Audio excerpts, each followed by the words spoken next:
I do. Your soul is lost somewhere. Why can't man be there too? I feel you fading away.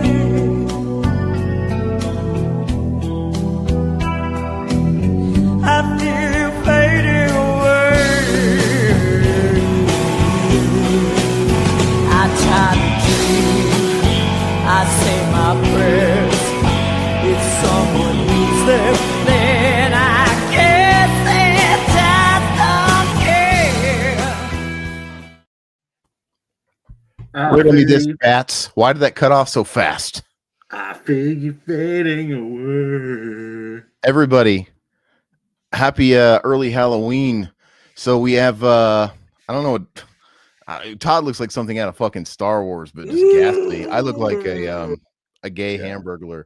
But I have to figure out how to get these on because I don't want to get messed up. I didn't think about it with his hair dye. So I'm going to try and very gently put this around you'll be my head. fine. You're not going to screw up your headphones. Because, God, dude, that's not going to be fun if I fuck these up. But I didn't wear a fucking mask, dude. Todd looks terrible, dude. And what else is new? The Rumble's fucked up. I'm going to remove that. All right. Sorry, Rumble. How's everybody doing? Happy Wednesday. Let's see. We'll say hi to those in the chat. We got Mutineer, of course. Prepare to commence the jiggling. Yeah, let's see here. Sorry, Don we're the late, costumes. brother. Hey, what's up, Robert? Hello, guys. Looking forward to this one. Hope you're not sorry. Look at this, guys. I mean, Todd, I want you to stand up and show off your costume. Let's explain this. This is the same one. You had to alter it to fit your current state, your adult state. So I got a big fucking head. So my head is like 7 5/6 or something, and this is like a tiny kid's mask, dude. So yeah, this is my cloak and everything, and I am the crypt keeper. Okay. There you go. Something about the mask makes you want to do the voice. Hey, question. Check out my Hogan tail, dude. You look more like the creature from the Black Lagoon, dude. Oh, wow. That's cool. Yeah, because he's got the skullet. I got the skullet. I don't think we're picking up your mic, by the way. Test. You hear me now? We're not picking up your mic. Oh, you know what? Let me just make sure that God, guys, wasn't expecting half of this shit to no, yeah, we're not picking up your mic. How do I sound? Oh, you sound crisp. Yeah, we're not picking up your mic. I thought it was the mask at first, but it's not. Kidding me? Is that better? Yeah. Talk again. Yeah. It's sorry, Yeah, guys. It got all fucked up. This is a shit show already. Oh God, what happened to my screen? No, okay, we're better.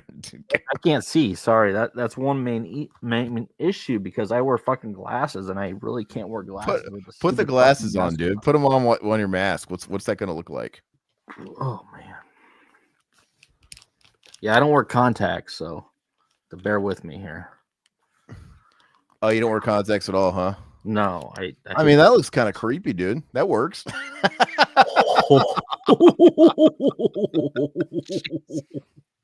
That looks ridiculous. All right. Let's see. Satan, what's up? How you doing, brother? Todd and Aaron's costumes are going to be funny. Interpret funny. Todd, I don't think Todd looks like the Crypt Keeper at all.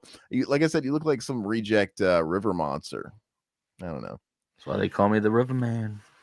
Let's see. Just notice what the hell. Hold on. Sorry, I'm getting caught up here. We'll get started in a moment. So obviously we're going to be doing our Pet Sematary Two commentary, the Workprint, which I'm excited. I haven't watched it. I kind of wanted the element of surprise for that. First, we're going to watch my film just for funsies, and we can talk about it. God, dude, I hope I can wear it. This shit is cutting into my eyes, dude. I had to get like this stupid like masquerade mask, this cheap thing from like Hobby Lobby, and I had to cut it and I had to keep expanding the eye holes because I looked like a mongoloid in heat with this thing on, dude. It wasn't fitting my head. All right, I don't even remember Pet Sematary 2. Bro, you don't know what you're missing out. It's the greatest Halloween film ever. Is the live stream part of Pet Sematary 2 only for members? No, we're doing this for everybody. Happy Halloween. But you know, it's all good. I've been watching a lot of Mr. Ballin lately. No clue who that is, man. You should be watching more of us. I saw Pet Sematary 2 in theaters and I barely remember it. Oh, you're Not- so lucky, man. I never got to see. Yeah, I would have loved it, dude. That would have been a core memory for me. I know it's got the Kurgan, yeah, Clancy Brown, right? Yeah. Same. I need to watch Free Pet. Well, you're gonna watch a version of it tonight. It's not exactly the ideal version. I don't know if Todd was able to clean it up a bit. No, dude, it looks like shit, dude. It's like VHS quality, like worse VHS quality, dude. And that kid, it's actual work print, dude. That kid from the Terminator movie, Fred Edlong. Yeah, Fred's a great actor. This is got true. a cavity, dude. I wonder if Aaron is shaving. No, I didn't want to go all the way. You know why? Because I trimmed up. I actually shaved it pretty low a few days ago, and now it's kind of growing back. But whenever I shave, dude, my wife literally doesn't want to fucking have anything to do with me. No. She like I look like a man. Yeah, nobody wants to see that. No, but I mean, like, she's like, I don't know. I know you're you, but you're not you. And she doesn't like. She literally doesn't want to look at me. It's so funny. And my daughter didn't care, but anyway, Workprint. Gee, I don't know if I have that version. Has Todd, have you made it available for people? In the box. It's in the description. I put a link to the box if anybody wants to watch it. Yeah, like I said, it's shit quality, but yeah, it has the extra feet or the extra whatever 3 minutes or whatever it is. Okay, yeah. So it's in the description of the video, guys. Go ahead and you got a few moments to get it pulled up. You don't have to download it. You can pull it up. It's our personal our own personal Dropbox. So yeah, that we're sharing with you guys. So sorry guys, you guys are getting a little bit of a beard. You're getting a scruffy Riddler. You know, I'm cleaned up a little bit. All right, let's see here. Todd looks cool. Well, fuck you, punk. No, Todd I am cool. Todd looks ridiculous. You don't look like the Crypt Keeper, but you look like something. You kind of look like an Ewok that took an acid bath, dude. Yeah, I was figuring like Star Wars with the cheeks, dude. And I was like, should I take these cheeks off? But I wanted the teeth, and I thought it looked interesting to have his scars on the side, but you can't really see those. My mom's in the chat. She's responsible for this mess when I was a kid. Yes, Denise, he looks amazing. Tell you what. Well, no, I don't know. I remember things a lot better than what they are. You know, some stuff should stay dead in the past. I'm convinced rather. I can hear both of you great. I'm glad we sound good. You guys sound and look fine. Sound fine, maybe. Yeah, the glasses. You know what? Todd's got the glass. I think it works. It makes you look creepier. I had to cut this mask so thin to where it looks like I'm wearing swimming goggles. It looks like it's painted on, dude. I can't even tell you're wearing a mask. I should have just painted it on. Yeah, this thing is digging into my flesh, dude. I'm scared I'm gonna get my eye poked with like a jagged edge because I had to cut this. Get your wife to get some mascara or something to put it over your eyes. Yeah, I should just got a pair of goggles, dude. Scuba Steve style. Too.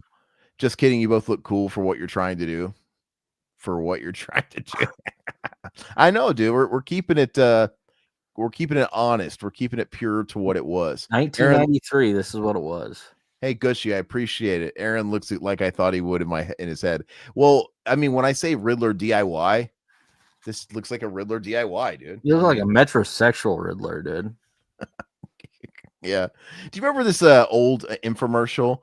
It used to come on like after hours, like real late at night. And I believe it was national. This guy, the guy with all the dollar signs on his Andrew Lesko.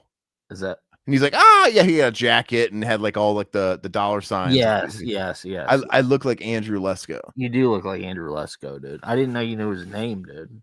Yeah, he's kind of burned in I watched a lot of late night TV after work and stuff, dude. Unexpected error on the work print. Oh, there's an error? They can't pull it up, Todd. Is it not working?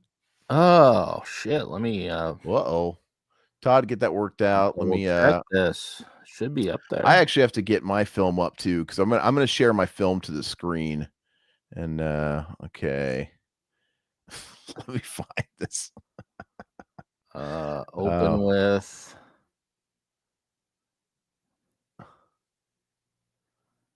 all right.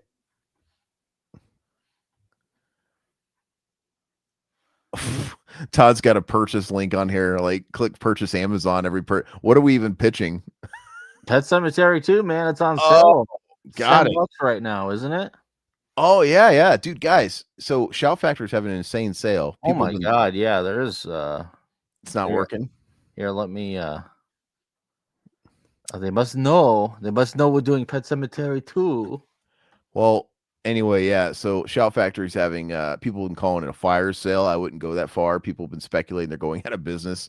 I don't think they are, but anyway, they got quite a few titles that are dirt ass cheap. Of those is Pet Cemetery 2. And it's an awesome Blu-ray. It's Shout Factory. It's their collector's edition. Amazon link. If you want to buy it for $10, do it. It helps us out. But it's fucking all. You should just buy it for yourself, dude. Fuck us. Just buy it. It's great, man. It's like I said, it's probably the best Halloween film you can watch during the season. All right, let me go ahead. So Todd, just let us know whenever that's ready to, and I'll refresh it. Is it gonna have the same link or a different link? It should have the same link. All right. Well, let me know when it's working for you guys while I get my stuff pulled up here. And yeah, you guys are just gonna have to bear with us. Sorry, this is kind of a mess, guys. Yeah, it's one of those streams, man. I can't see or I can't really do anything. I got a fucking mask on, so Dude, I've had a busy day. We went to a Halloween party for my kids' daycare, so I literally came home and changed out of one costume into this, and had to make this, and so I'm exhausted, guys. We did a family Winnie the Pooh thing. I was Winnie the Pooh, my wife was Eeyore, and she was Piglet, dude. So you know, you're not Christopher Robin, dude. That would have been a cop out, but I should have did that. I mean, I went from cute to crude. Where is my Here's a story. Sorry, guys, pulling up my film real quick. Ugh. Got this fucking hairspray in my tongue, dude. It's been forever since I bought any of this shitty Halloween spray. I just knew they updated it with the times, you know, kind of like how markers don't make you high anymore. But I huff so much of this shit doing this, and I feel dizzy, guys. So if I pass out during the stream, you got to promise me to call 911. No, we won't, dude. We'll just sit there and fucking point and laugh at you, dude. All right, cool. That's Here we damn go. sure. All right, everybody. Where the hell is this? I touched him. Okay. Well, let's see here, guys. Before we end up going into your film, I do want to do a quick unboxing because I'm. Oh, that's fine. Hey, really quick. Me and Aaron saying he'll just download it. Do we have the option to download it? I don't even think the download worked. So I'm. Well, if it does, I'll just download it because, like I said, this not is even a gig. It's like 440. It's trusted. It's not a fucking weird file. It's good. No, it was off my AVI. AVI. The AVI's not work on Mac, dude. Gosh, dude. I don't know, but I'm trying to. Riveting content, guys. I'm sorry about this. I'm very sorry. You should be. No, it's all right. Give me a second. Yeah, I have to.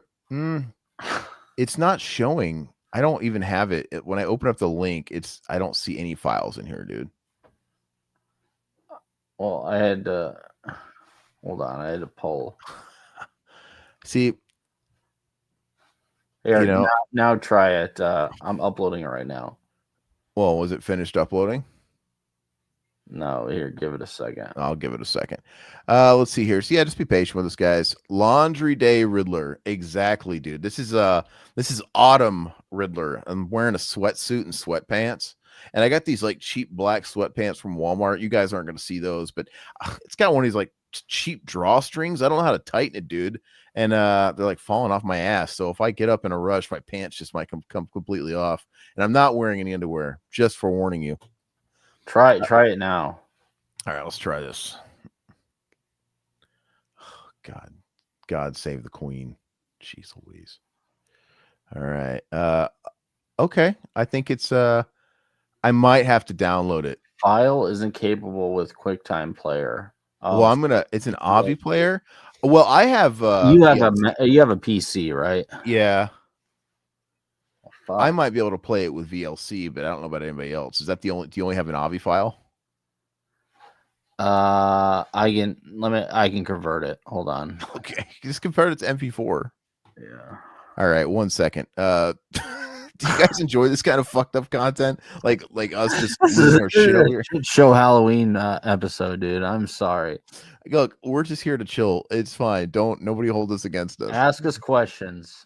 Aaron will answer them while I convert this. Mutineer says he downloaded the Avi and it's working for him. Like if you have Mac, it's different if you have a Mac because it's, I don't know. I have a Mac and a PC, so it's we'll just convert it to MP4. I'm doing it right now. Yeah, Kurgan and I. Yeah, let's see. Hopefully, we'll see Species commentary down the road.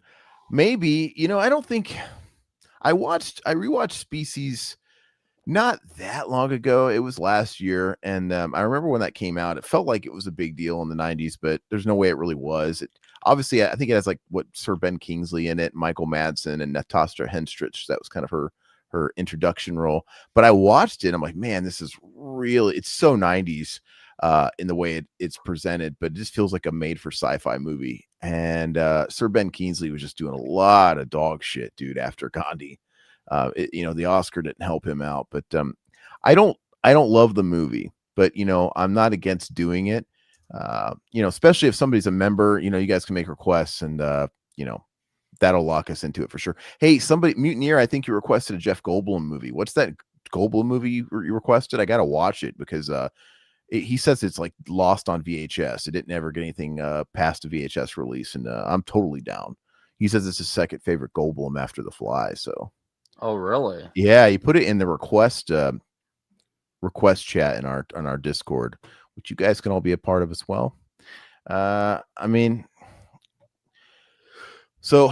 download if I have to, but if he can do an MP4, that'll make it easy. I'm doing it right now. It's processing. Yeah. No why don't we give away some of these Nightmare on Elm Street 7-film collections? So the only way you're going to be able to actually give them away is the only way I think is you're going to have to reach out to me on Instagram or social media. Maybe join the Discord and we can like put them in a private chat there. Yeah.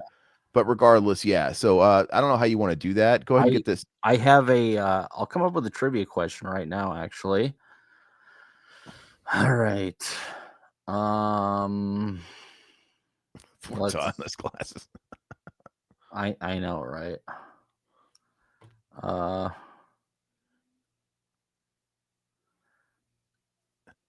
So explain the rules though. You're going to read a trivia question. I'm just going to read a trivia question. The first person that put it the answer in the chat puts it in there and wants this Nightmare on Elm Street collection, the 4K digital code.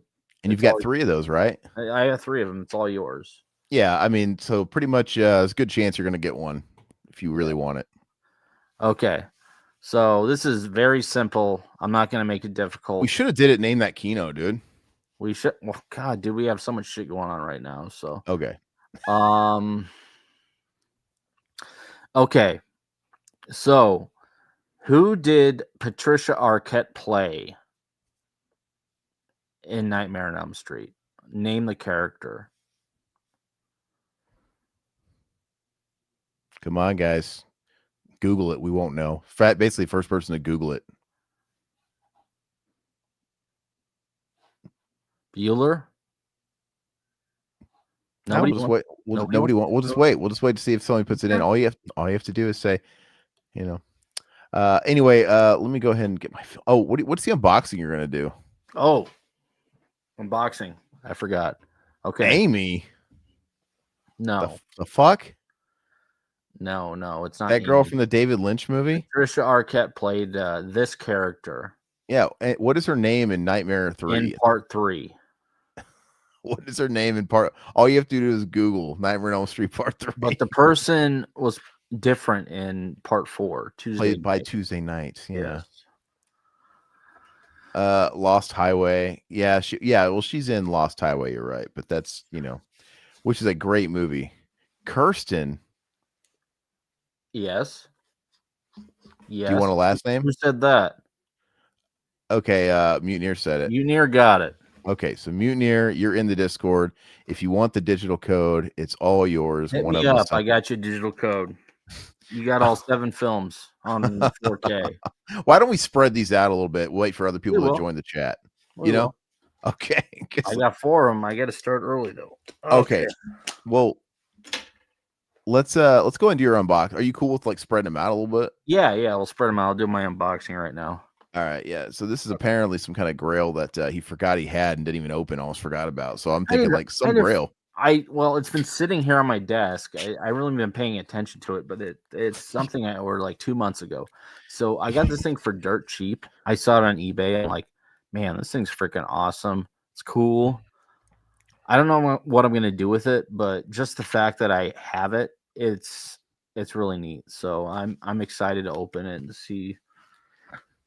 If it's not intact, who cares? I mean, it's more nostalgia for me, but yes, let's do this. Todd, you look like the Joker in '89 Batman when he's like, "You wouldn't hit a guy with glasses, would you?" Because your like glasses are all crooked, dude. You look ridiculous. I can't take him seriously. And I had to give this guy a 5-star review because I couldn't open this for 2 months until this stream. So, you were saving it intentionally? Yes, of course I was. Okay. It has to do with this episode. You should do your next job interview with that mask on, dude. Just show up on screen with that glasses and everything. Oh God. Ugh. Oh God, I forgot to get my Eddie 8x10 I got for my birthday, dude. Forgot to show it off. You want me to go grab that or go ahead? Go grab it after this. All right, here we go. It's not really packaged well, but that's all right. It looks like a Whopper, dude. Is that measuring tape? It's measuring tape. It's Guesses? It's a Big Star Burger from 1992. It's a junior bacon cheeseburger. So this thing cost me $10, dude. $10. It has something to do with the movie we're watching. Yeah. Is it? I have no idea. Is the package misleading? Maybe the box is misleading. Todd looks like an Ugnaught from Empire Strikes Back. He looks like a lot of things from Star Wars. They even spelled it wrong. Nice. What is it? Oh, what is this? Pet Sematary 2 35mm trailer, dude. Really? Yeah, $10. What? Yeah. Do they have any more? No, dude. It was some guy getting rid of all his trailers, dude. Well, did he used to own a theater or something? I don't know, but there's a dude on eBay that was getting rid of a lot of these. Can you actually see it enough in the light to verify that it is Pet Sematary 2? I know. That's what I need to do. That's why I haven't opened it up, dude. God, that's fucking awesome. Yep, that's Clive. No, I'm just kidding. What is that? What is that? I see something. I just can't tell what it is. I'm seeing like credits, dude. Well, I'm gonna have to take your word for it, dude. That's fucking awesome, though. Let's see what it says. It says R rating. Okay. Nice. So this is the Red Band trailer, of course. Oh wow. God, that's a long Red Band trailer. Jesus. The shit we waste our money on, guys. $10, dude. I mean, come on. No, that's rad, dude. Oh God, I don't know if I can't see it. I got the stinking. Oh, it's a Paramount logo. Yeah, he just sees words. Yeah, you gonna try and get to the scene, or you gonna call it good? I mean, I can. We trust you. We trust you. I mean, it says Pet Sematary 2 on there. If it's not, then I will. Probably the fucking Naked Gun, dude. Naked Gun 2 or something. But I mean, honestly, the Pet Sematary 2 trailer. How many people actually want this shit? I saw it and I was stoked, but I gotta admit, I'm pretty jealous. And that's actually something that you really are gonna have trouble displaying because it just looks like a electrical tape. It's a piece of fucking film history, man. I'll put it on my shelf. I don't care. Is there you probably should have kept the sticker on it, dude. I got the sticker on it. I want one now. Now I'm jealous, dude. Yeah, $10. Are they? Nobody still has these, huh? That guy just had one, huh? I don't know. He just had one. He was selling a bunch of shit for cheap, man. Damn. How do you even go back searching this? Like, what made you want to find this? Did you specifically look up reels? No, I looked up Pet Sematary 2 on eBay, dude. Okay, so maybe we need this to get Mary Lambert or even Eddie on the show. Like, listen here, Mary. If you want this reel back, you want to see it live in one piece, you need to come on a podcast. Why would they care about a damn trailer, dude? I'd love to have the actual film. Oh, Eddie probably needs some toilet paper, dude. Something to wipe his ass with. Yeah, you spelled it wrong, dude. Oh, I love it. That's great. Well, hey, I'm gonna go get my 8x10 real quick, okay? Yeah, let's do it.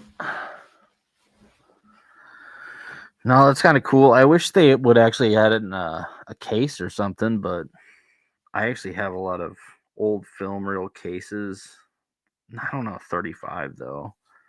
I have a lot of 8mm and 16 from my grandparents and shit. But yeah, no, that's cool. I'm excited. I mean, the film cells alone are worth $10 for me. I mean, people display film cells all the time, so it's really cool. And no, I'm once I saw that, I was like, God, I can't pass that up. I'm gonna pick it up because Pet Sematary 2 is like one of my old time favorites.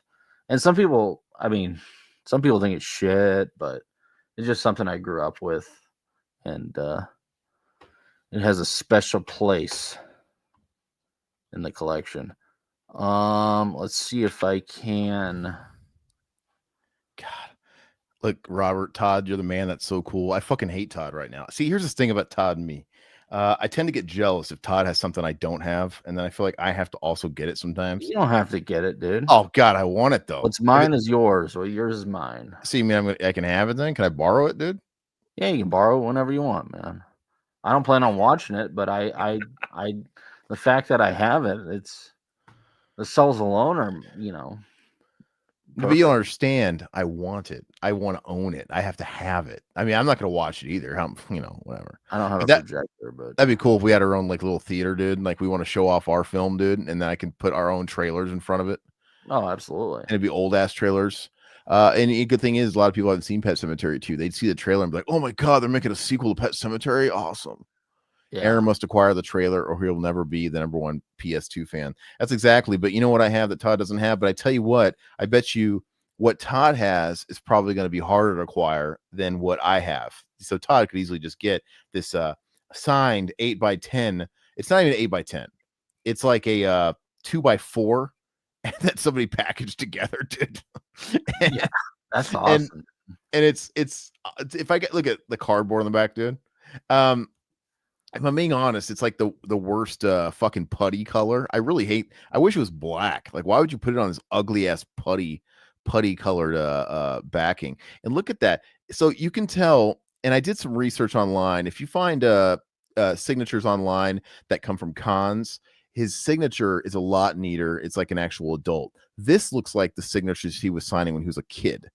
Which is even better, dude. Yeah, and you can tell this comes from back in the day before cons were mainstream, and this is back when people would have autograph books or scrapbooks, and you could tell somebody. You could look how it's signed. He was making room, like in a book, in a page that was probably filled with autographs, and he's like doing it all catty corner just to make fucking room. And he's his cursive. It looks like he's just learning cursive. He's probably in the 3rd grade. He's writing like a fucking idiot, but yeah, so you can tell this came from like an old school early 90s scrapbook, and they cut it out and put it in here. So that's kind of cool. And I hate how they put like a more, not even like a modern picture of Eddie. This is like Eddie circa 15 to 20 years ago. Crackhead Eddie, dude. Which is not period accurate to the signature or even today.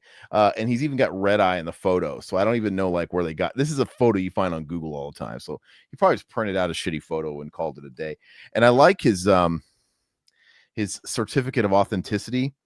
It's just like take my word for it, bro. It's really nothing. It's like on this 3x5 on this 3x5 note card or first day cover quote or cut signature, authentic, written entirely by the said person's own hand and matted on an 8x10 frame size with a photo. If by any reason this item does not pass authentications, a full refund will be issued, including return postage. This COA must accompany the requested item. And then he's got his return address there. So this sounds like it says certificate of authentication at the top there, but then he proceeds to tell me that if for some reason it doesn't pass authentication, I can send it back for a refund. So was this authentic or not, or is he putting it on me to figure it out? Yeah, I think he's basically saying if you that's all on you, man. I think he's basically saying, hey, if you prove us wrong, and if you prove us wrong, well, we got your back. But it was sold to Kevin Lipscomb. I don't know who that is. Oh, are you kidding me, dude? What? It was sold to Kevin Lipscomb?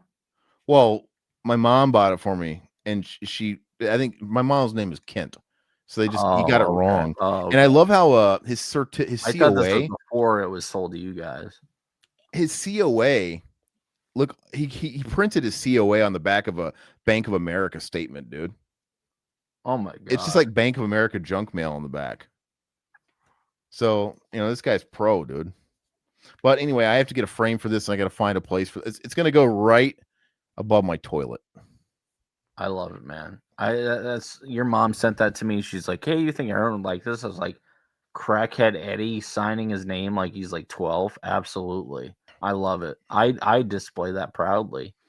Yeah, I mean, it's going to go right above the John. I told you, very proud. That's a cool auto. See, am I cooler than Todd now? Huh? No, it's all right. No, they're both cool. What else? I think that's it. Do we have anything else you want to show, or do we want to go ahead and get? First of all, do we get the Pet Sematary sorted out? Yeah, I'm working on it right now, so we can go ahead and start your. Okay, so let me go ahead and pull up my film, guys. Hopefully, you guys have had a chance to watch it beforehand. But if you didn't, whatever, you're gonna watch it now. But I just would have liked for you guys to have watched it for real before I start talking over it. But yeah, let's see what I got here. How does it look, You guys? look so feminine with that mask, dude. Who, me? Yeah, Well, it's so thin, dude. why don't you come and see me sometime, big boy? Why don't you put these DSLs to work? You don't want this snaggle tooth. All right. Let's see. Gosh, should I what's the best way to present these, dude? Should I do full screen, but I can't see it? You'll have to tell me what it looks like when I go full screen. Okay, I'll tell you what it looks like. That looks good right there. Okay, that looks pretty good. And can you guys hear it? Tell me if you can hear it. Yes, I can. I feel like I gotta turn it down. Chat, can you hear it? Just real quick. Can you guys hear this? I could hear it perfectly, but Okay, so we're gonna go ahead and start this. God dang it. All right, and scene. So we got the Crypt Keeper here and the Riddler. We're gonna do a commentary for my short film, written and directed by myself, the Riddler. And yeah, it is a Revival House Pictures production. However, Todd didn't help me on this. I didn't. But he's going to help me on some future stuff. We're gonna collab on some stuff very soon, and hopefully you guys watch this. I mean, we're gonna make sure this is linked in full to this video for you guys to check out. If you guys do want to check it out, leave a like and a comment and support it. Want to get people to see it. Everybody can hear it, so it's great. Okay, that's great. But regardless, I'm gonna chat through this. I'll talk about whatever. You can ask as many questions as you want, and Todd ask as many questions as you want, and I'll talk about as much as I can about the making of this stupid thing. Okay. All right, so we're gonna go. Well, I don't even have to do 3, 2, 1 because we're showing it. All right, so let's go ahead and start this Mamma Jamma. So when I was doing the music, because I did the music, by the way, I was trying to tap into because at the time we were watching a lot of Unsolved Mysteries for the show. Yeah. I'm like, I want something kind of creepy, like Unsolved Mystery. I like those old school, like 90s synth keys. Mm-hmm. Like that. It's perfect. With like a nice, like synth bass pad, dude. Yeah. So I was really trying to tap into that. And I actually really like the theme, man. It is creepy, man. I really dig that. And you can't go wrong with like little choir sounds, dude. All right, so we got this kid here. His name is Ben Armstrong. Well, I hired him because he was a really good actor. If I'm being honest, like the character was written for someone older, a little bit older and more gruffer. And when you're trying to like cast a film, we have a pretty good options here in the Phoenix area. We're a pretty big market, but it's still hard, dude, to get people that are right. And he honestly didn't look the part. but he had the best audition. And I thought to myself, like, you know what? I think I can bend on this because he's a good looking TikTok looking kid. And you know what? Maybe that's going to help. He is, dude. He's a good look. He looks just like your brothers too. He looks like one of you guys. Kind of looks like my brother Dylan, I guess, a little Yeah, bit. Look yeah. at him. He's wearing a BBC hat. Why would a fucking US guy have a BBC hat? We Yeah. had to do that in the last minute, dude, because we had an issue with the hair.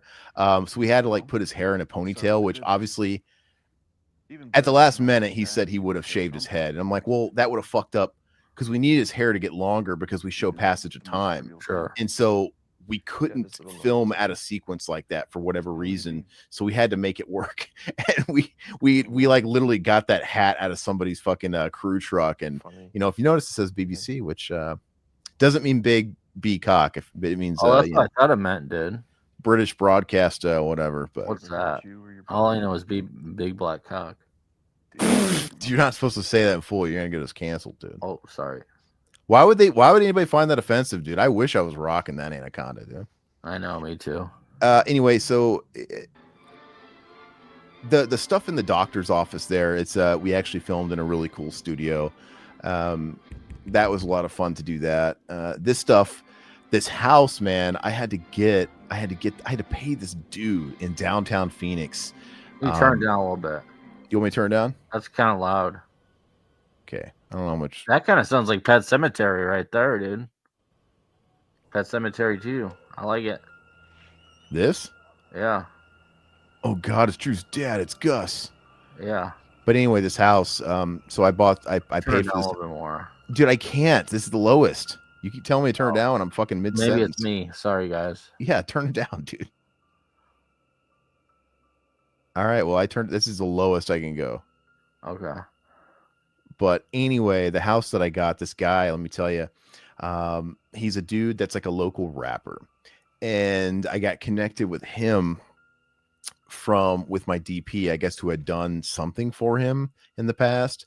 And he agreed for X amount of dollars for us to use his house because he was going to go out of town. He was going to be in LA anyway, doing some stuff for his rap stuff. And so I was like, great, use his house, make a little scratch, no problem. Anyway, we were supposed to have the house for, I think, like 4 days. Day 2, at the end of the second day, he just shows up. He's supposed to be in LA. He comes to the fucking front door in the middle of shooting, dude. And he's like, yeah, well, we had to come back. Things kind of got canceled. So you guys got to get out. You got to pay me more money. I'm like, so he fucking held the house hostage. I'm like, we're in the middle of our fucking production. So, and you could tell he had a bitchy girlfriend, to be frank. Yeah. That was kind of like, because he seemed nice, but his girlfriend was kind of hood, dude. And she kept trying to, like, you could tell she was like, hey, get more money out of these guys. Get more money out of these guys. And we had no choice. He squeezed us because we had to finish the production. So I had to give him more money per day after we already agreed and everything. And I had to pay for his fucking hotel. I was like, you fucking piece of shit. So frankly, I don't know if I really want to talk to that guy again. How much did he, how much he had to pay for his hotel? Did he order like a bunch of fucking porn on there too? No, it wasn't like that. It was more like give him money, to cover. Okay. But Gotcha. it's just, it wasn't cool because we didn't have any choice. You make deals for a reason, but it's an indie film, so sometimes some of this has to be kind of handshake, some of it. He didn't need like 600 peanut M&Ms or whatever that are green.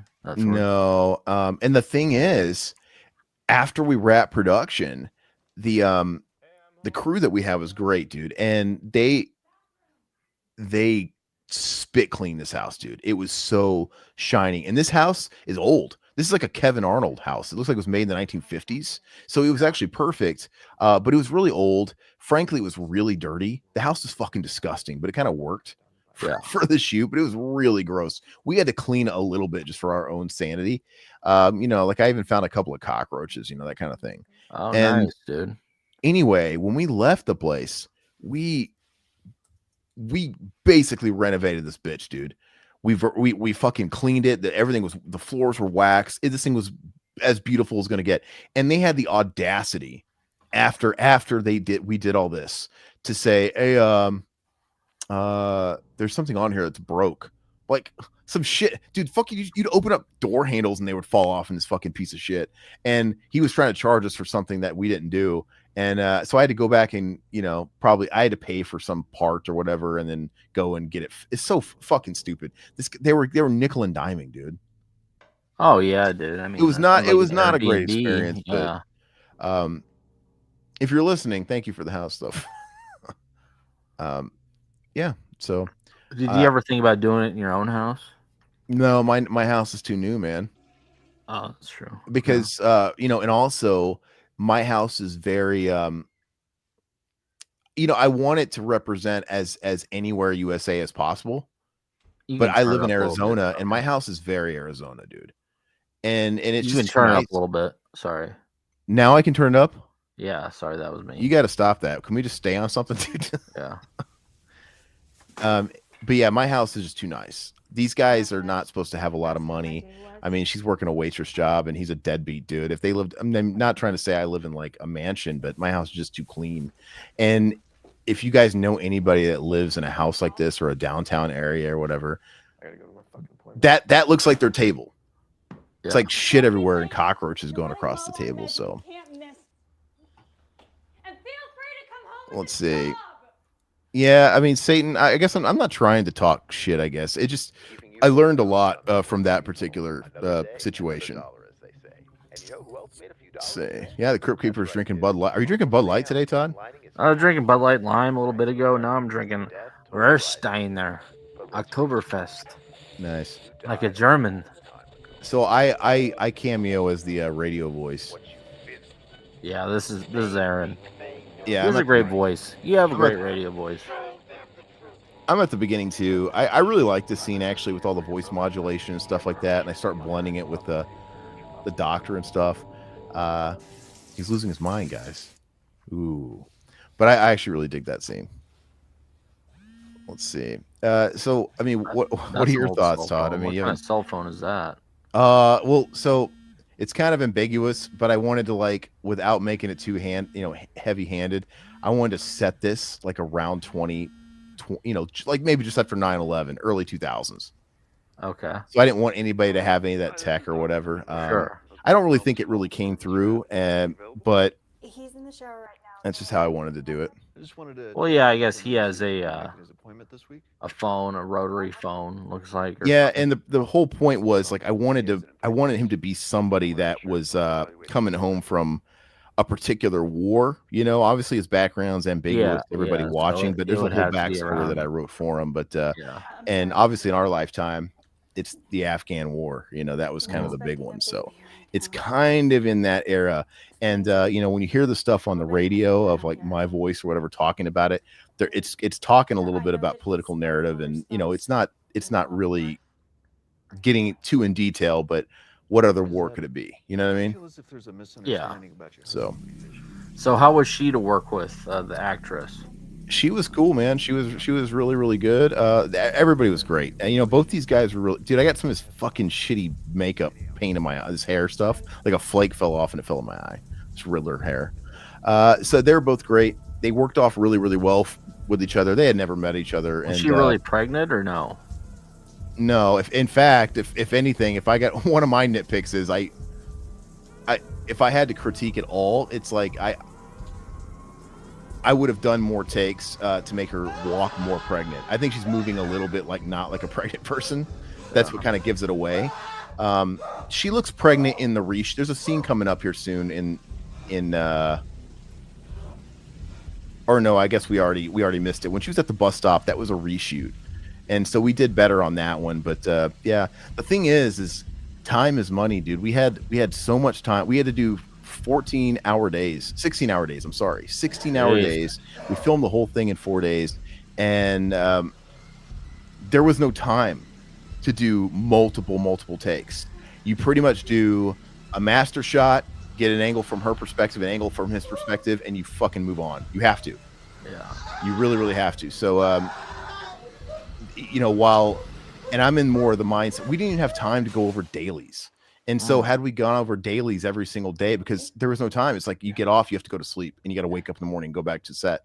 So didn't have any time to really go over dailies.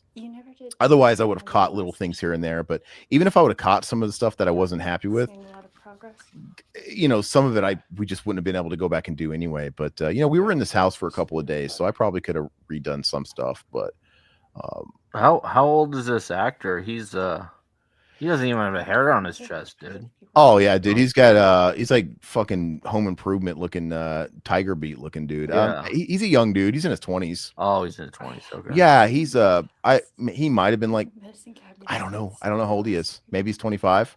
I don't know. I have no idea. But hey, you see that little towel rack thing, that part of a towel holder? Yeah, yeah, I see that. Yeah, dude. On one take, we had to redo this take a couple times. When he runs out of the shower here, look, he hit his eye on it. Oh shit! Really? He like raced out a little too fast, and he was kind of trying to eyeball her on the way out, and he just rammed right into it. And knocked his freaking eye out, dude. Yeah, I really could have, and I would have had a problem because oh, you got sued, dude. Yeah, but he was a good sport about it, man. But they were great. They worked together great, and I think some people are going to be super adamant about everybody reading 100% what's on the page. Some people like to let the actors play.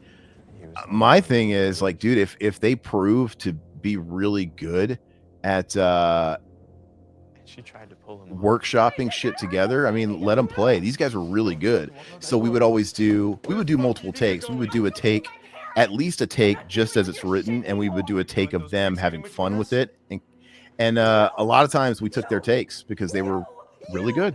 Yeah. Yeah. So I like her.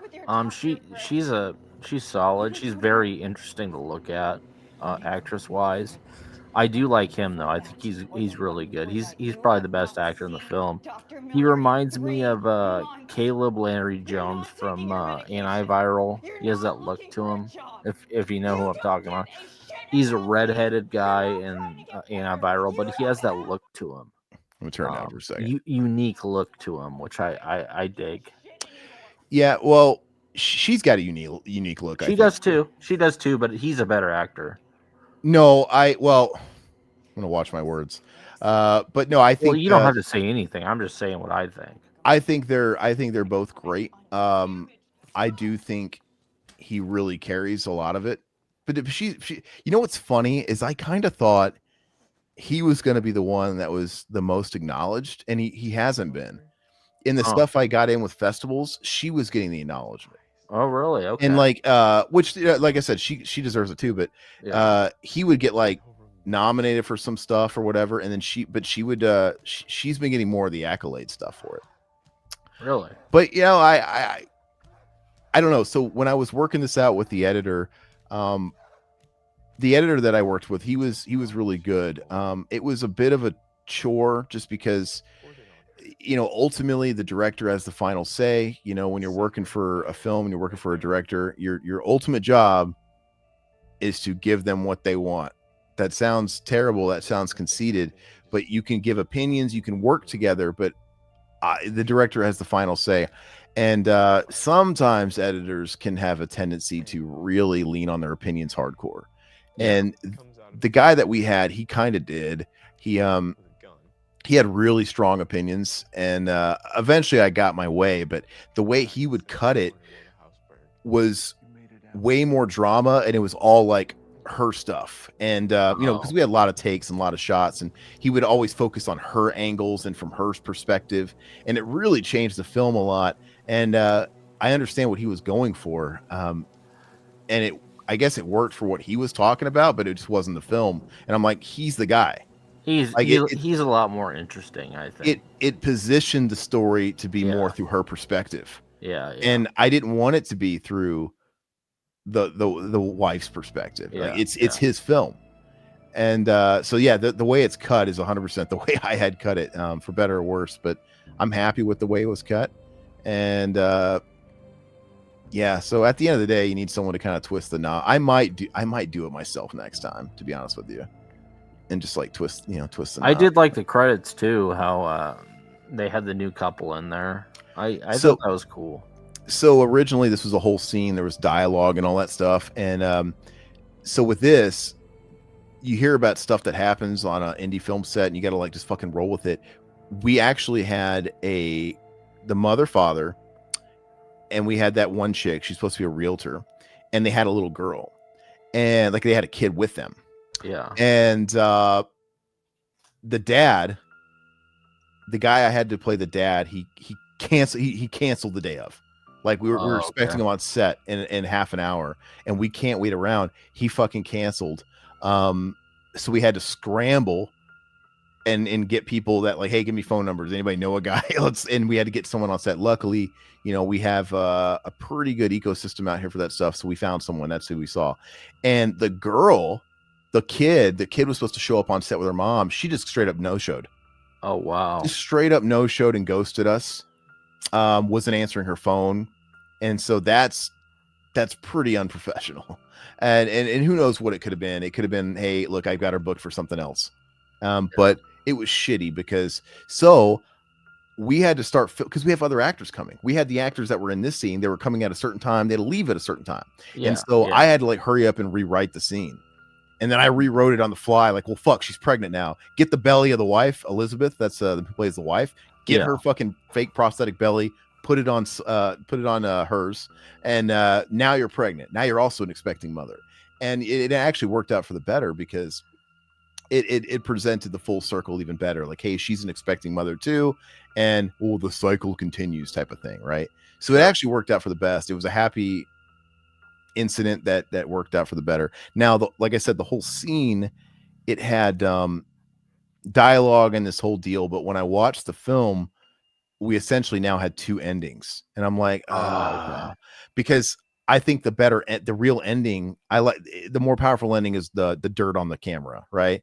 When he's burying her, like cut to black, like that's your ending. But I liked what the last scene with the new family moving in said, as far as just like story wise, like, oh, the whole cycle repeats itself, whatever. And you know, so I was like, how could I have my cake and eat it too? And so I thought of this. I'm like, okay, well, hard cut. That's your ending. We'll start the credits and we'll splice this in, cut all the dialogue out, and just kind of like splice it into the credits. So I kind of have a little bit of both, and I think I did pretty good on that. And if I have to be totally honest, man, I mean, it just wasn't working either, like the dialogue and stuff. Man, I'm not trying to criticize anybody, but the person that we had playing the realtor, she was she couldn't take direction.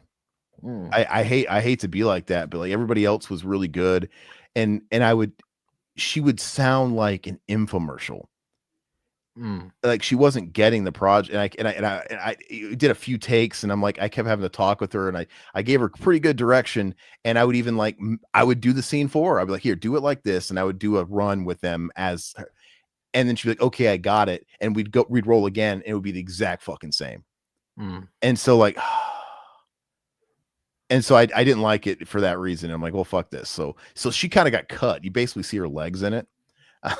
And fun fact, that chick made more than anybody. Oh, no shit. Yeah, the chick that got cut at the end. You know, we're trying to work out deals. We've only got so much money. And, you know, some people did some favors. Some people worked for a lesser rate or whatever. And, you know, you got a guy like Ben who filmed every single day, 4 days, 16-hour days. Yeah. And the amount of money he made was criminal because he wanted to do it. Elizabeth did 3 out of the 4 days.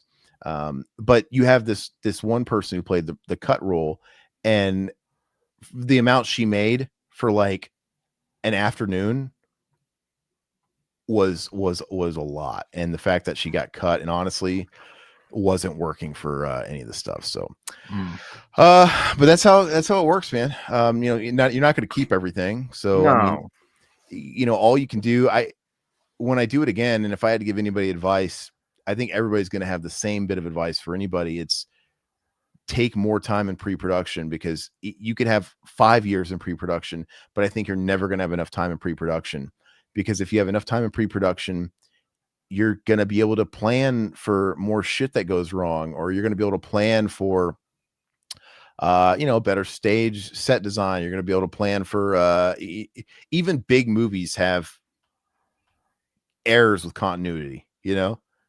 Even big movies have typos in the credits sometimes. You know what I mean? It's so fucking funny. No, it's hilarious. There was always something you spot. Absolutely. And But yeah, I mean, I just take as much time as you can, because when you have to film and you have so much time to film, you gotta meet those. You can't go past it, because like we were already working people to the bone. We were already working people dry and asking a lot of them, and it's just I you have to just get your coverage. And like somebody will tell you like, well, just get your fucking coverage. Like get enough coverage, because whatever happens, at least you can fix it in editing. Get enough coverage. Just get your coverage. And Yeah, sometimes you absolutely. don't. It's like literally like it's like you get a master, you get an angle from each actor, and you're good. You got like 3 angles, and you got to work with it. So the only scene where I found myself painted in a little bit of a corner editing wise was the bathtub scene, because it was just such a small cramped space, man. And if you guys were to see the storyboard, this film came out pretty much exactly like a storyboard. I'm pretty proud of that. Like I did the storyboards and everything. Everything is pretty much how I visualized it. But the bathroom was so tiny, and some of the angles were so fucking tricky. Even when he's looking down the drain, we're on a handy cam now, we're on handheld style, and you could even see like it in the way the camera's moving. But like, my DP is literally in the fucking bathtub, and he's got the shit rigged, and he's got water raining down on him. We got the camera covered with like plastic. It was just a pain in the ass, dude. And I have to watch it from another room on the monitors, because nobody can fit in that fucking bitch. And it was just really, really tough. So we had to get really creative with how we edited that one. But no, I appreciate it. Red Stir Club, thank you for checking it out. Hey, even if you weren't kidding that it blew, that's fine. You can think it sucks. It's fine. No, it's cool, man. It's cool. No, dude, it's tough, dude. But like I said, I'll Yeah. give props to anybody that finishes a film, because it's hard. Absolutely, dude. It's insanely hard, and it's just nobody wants to make a flawed product. Yeah. Everybody wants to do the best they can, unless you're Tommy Wiseau. And sometimes you're just up against the odds. So I think, all things considered, ours turned out pretty good. I thought it was great, man. What I thought you did a great job. Dude, I wanted to dip my hands in music, so I'm glad I got to sort of do that. How much did it cost? Who has asked me that? Satan says, how much did it cost? Well, the budget, so there's what it cost me, and there's the actual budget, because I pulled some favors. Some key crew people worked for free. Some key crew people worked for reduced rates. So you got to consider things like that. The studio I got completely on a favor. So I paid out of my own pocket about 12 grand. That's what the film cost me. And now if you were to, but that's not what the budget is. If you were to factor in like the DP's rate that he worked with me on, if you would have talked to me about like the sound mixer on the rate that he worked with me on, and the studio fees, this thing was probably about 30 grand. Yeah. So but you do that. And I spent a lot of money on food and taking care of people, because people were working long hours, and people weren't demanding. People were cool with the long hours, dude. So you have to, if you're not union, which this wasn't union, obviously, or else I would have been fucking eaten alive with overtime and stuff. Your best bet is to work out flat rates with people, and be transparent as far as what to expect, as far as the filming schedule and stuff like that. And that'll go a long way. But if you're going to get these people to really, really go to bat for you and sacrifice for you and give up their precious time for, and it's their trade that they're giving to you on a passion project, you got to at least take care of them. You can't get cheap on the food. You always hear about people talking about like, oh, how do you do an indie film? You cut costs. You get your mom to come in and make everybody ham sandwiches and shit like that.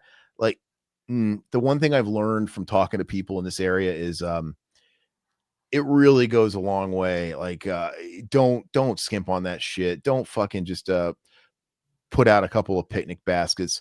I had the place catered. I spent a lot of money on food. We got some of the stuff donated. Like for example, like one whole day was sponsored by Raising Cane's chicken fingers, so it's like they catered in like fucking tons of French fries and drinks and chicken tenders and coleslaw, and call up businesses. Like some of them will take the tax write-off, right? Yeah. So, but you got to take care of people, man. And that goodwill will go a long way. One thing I have to say too is, let's see, Robert, do the Romero, get all the coverage you can, and then some, and you can always trim it down in editing. You should always get all the coverage you can, no matter what. It's just sometimes time is your enemy. Sometimes you can't get as much as you like. But yeah, that's exactly what it's all about. So many films are made in the editing room. All films are made in the editing room. And even the biggest productions will tell you the first pass at an edit is shit. It's like you gotta cut it down. And I have to give a shout out to my boy Randall Plunkett. Randall helped me a I'll lot. be right back. My buddy Randall, who's been on the channel a couple of times. We've chatted on things like gosh, I don't even remember, Cinema Enema, and we've interviewed him back in the day. He's a filmmaker from Ireland. He was gracious enough to go over the film with me when I was kind of like butting heads with my editor a little bit, and we kind of went through it together and made notes on the edit and stuff like that. And so he definitely helped me out on that part. Gushy says, I liked it. It was shot well, had good direction. I really liked the music and the color accents. I was unsettled at the end of the movie. I have to admit, man, like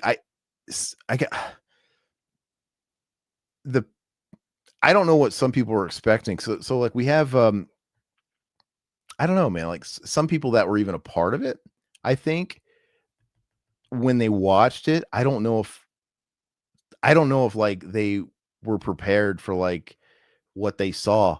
But everybody that worked on it had read it. They read the script, and the script, this is exactly how the script reads.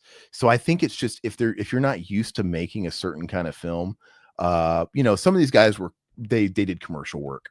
Some of these guys will do commercial work for like the NBA and the Phoenix Suns or whatever out here. Maybe they'll make more drama stuff or whatever, maybe more family oriented projects.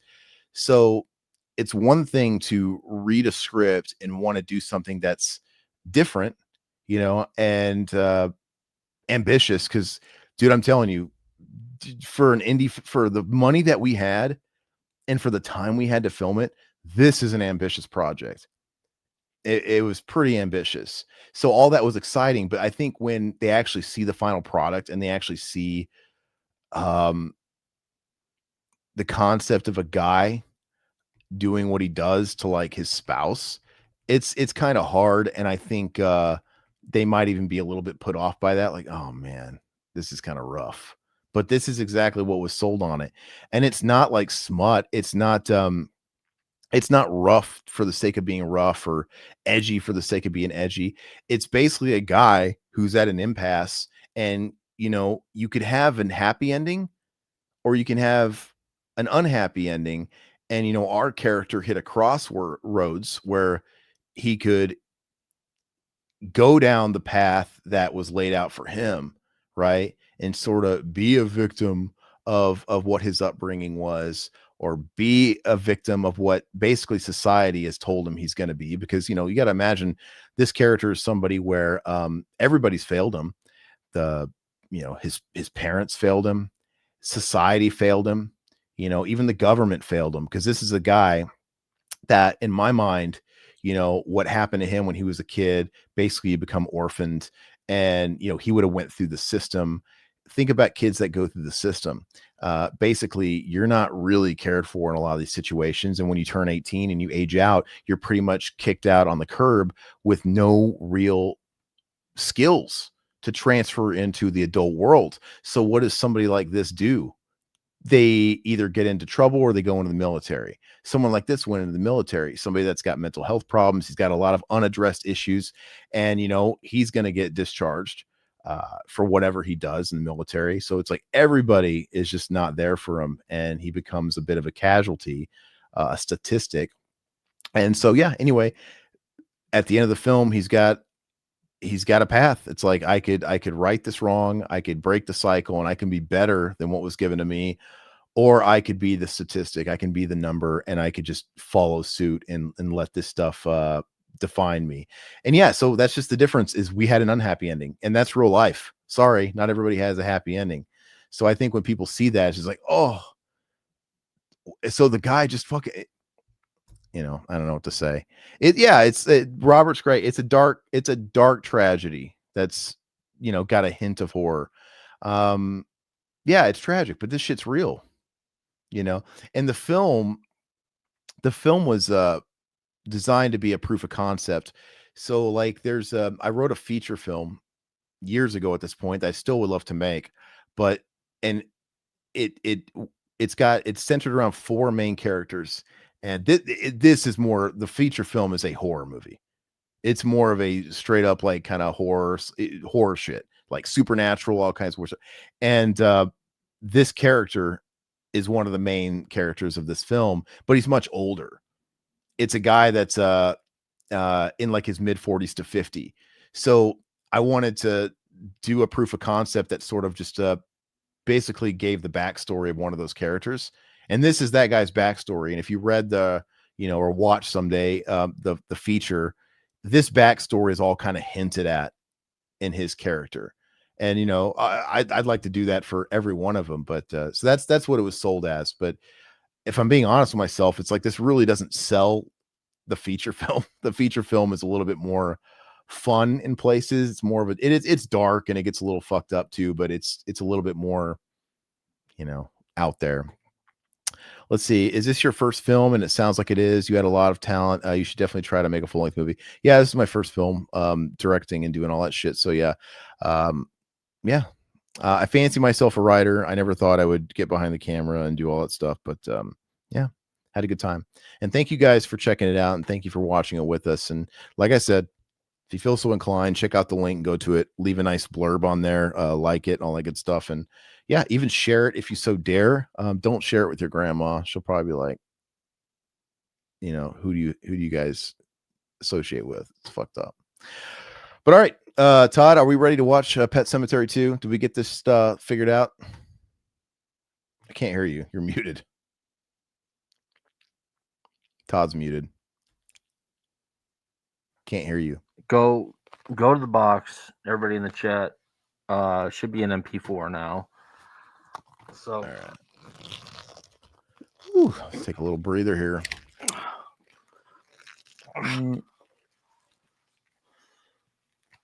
Sorry, I'm gonna take a second. Let me get this pulled up.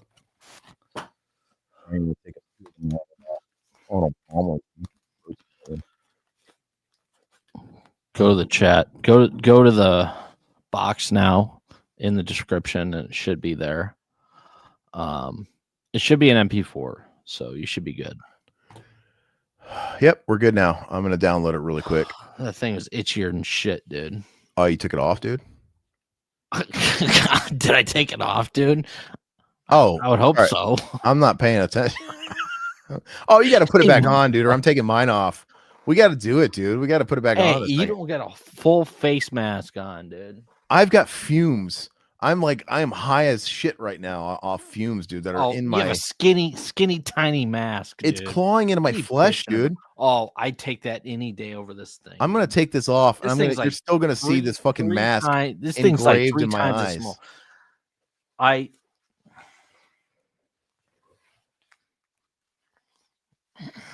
Yeah, you got to put it back. You can take a break until we start the film, but you got to try and put it back on, dude.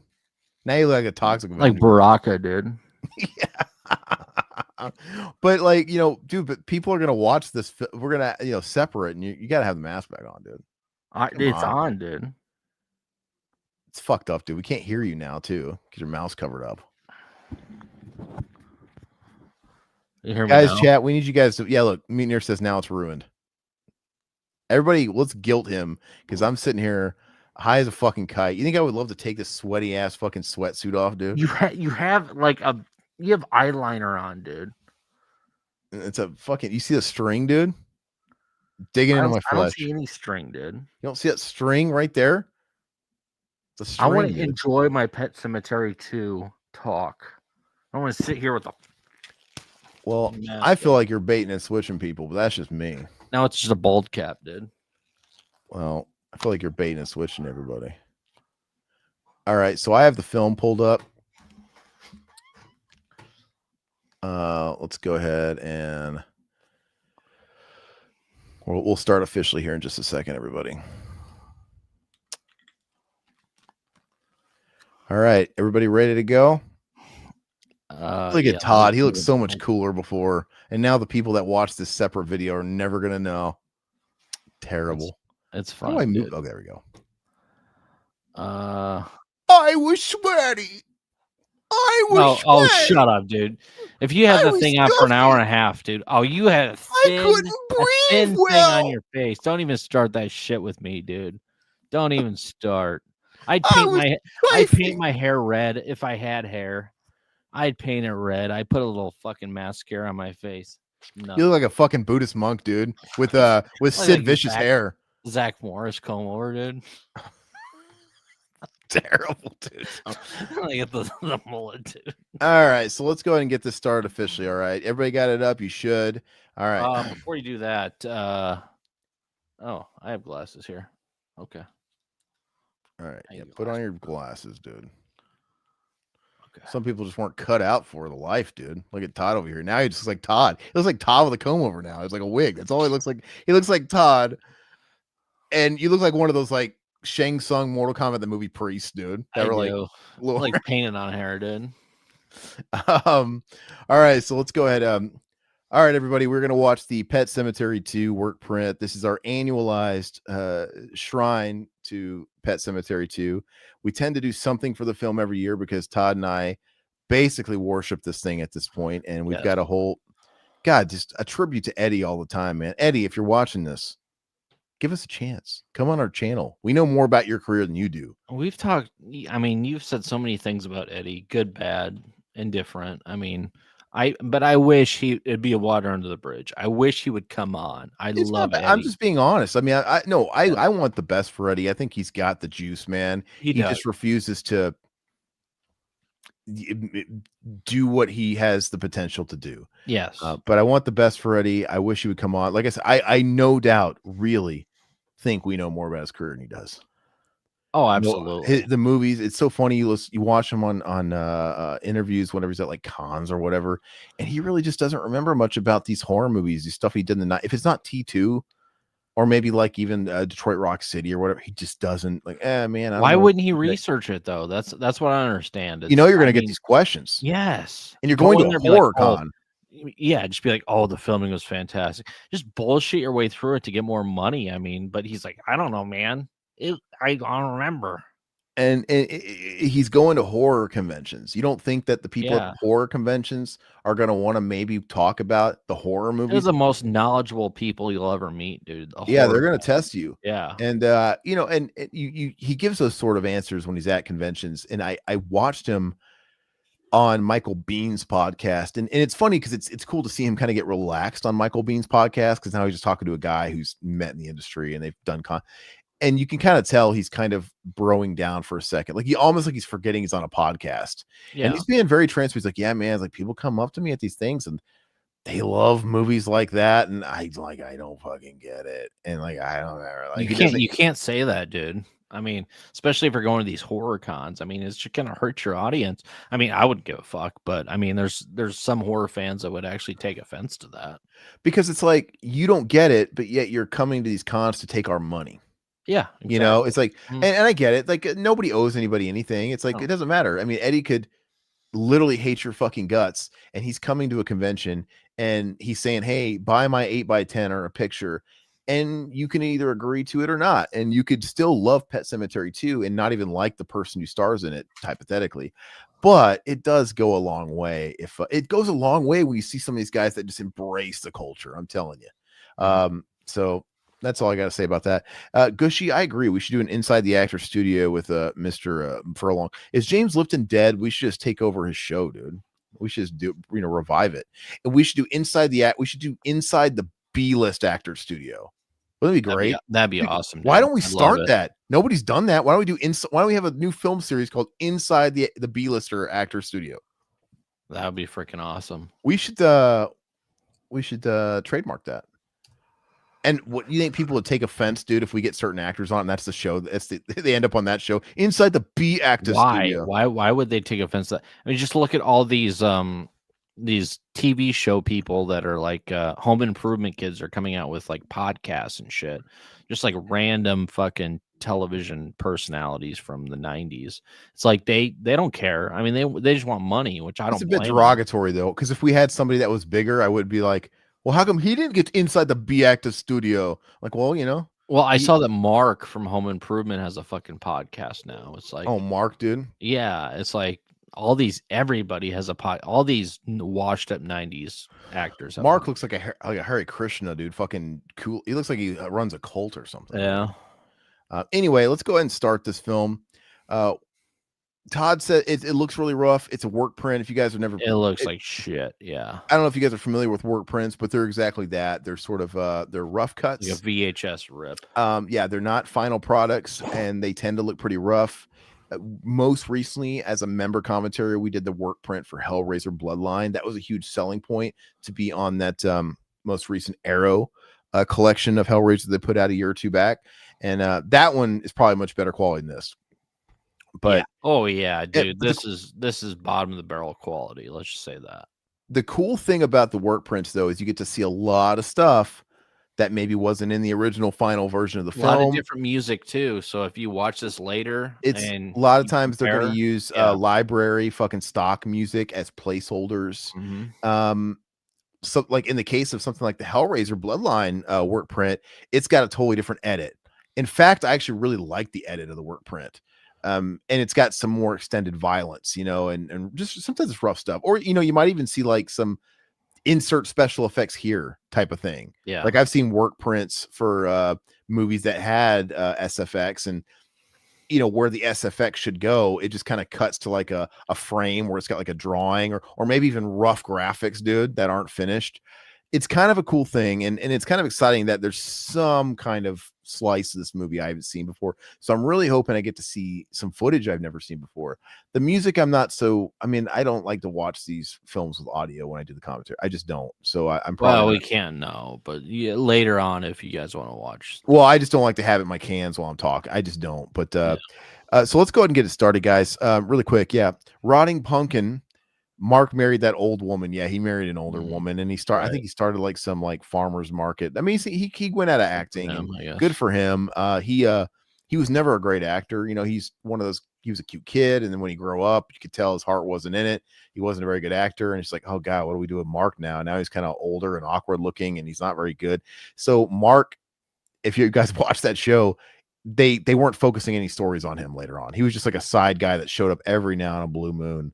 Until they turned him goth, and he's like, we got to give this kid some direction. So they made him goth and made him into indie film. So he got a couple of little arcs later on. But anyway, he's got cult leader vibes, but I'm digging it.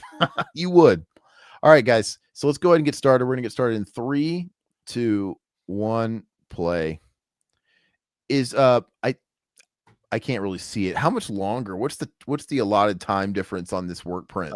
So this is an hour and 46. That's pretty long. I feel like that's got to be longer, right? Yeah, I think the theatrical version's 132.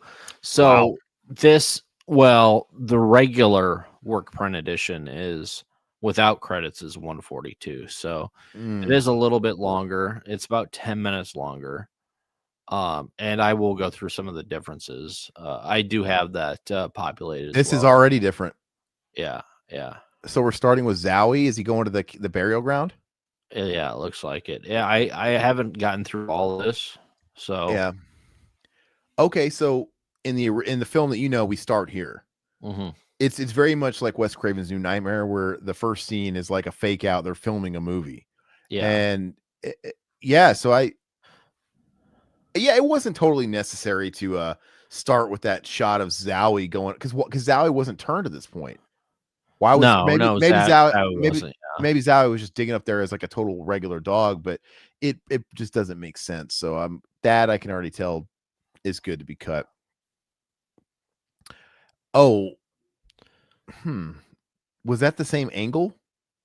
She's saying I'm sorry, which wasn't in the so that's new.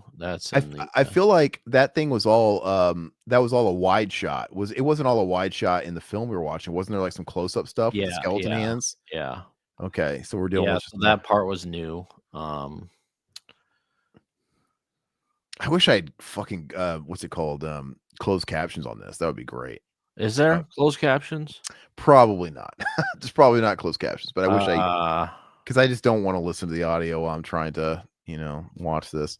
No, I totally get it. I mean, This is we're getting more footage here of the set. Like we didn't Yeah. see all this. Look at these people setting up and cleaning up. Super Mario. This guy wasn't in the original. I don't remember seeing him, dude. Who are all these guys? Okay, this is where she gets electrocuted. Yeah, a lot of the stuff was really trimmed up for the final cut, which you don't need all this stuff. The only thing that's really important here is that in between takes, somebody let some water hose on the electrical circuits that's going to lead to her getting electrocuted.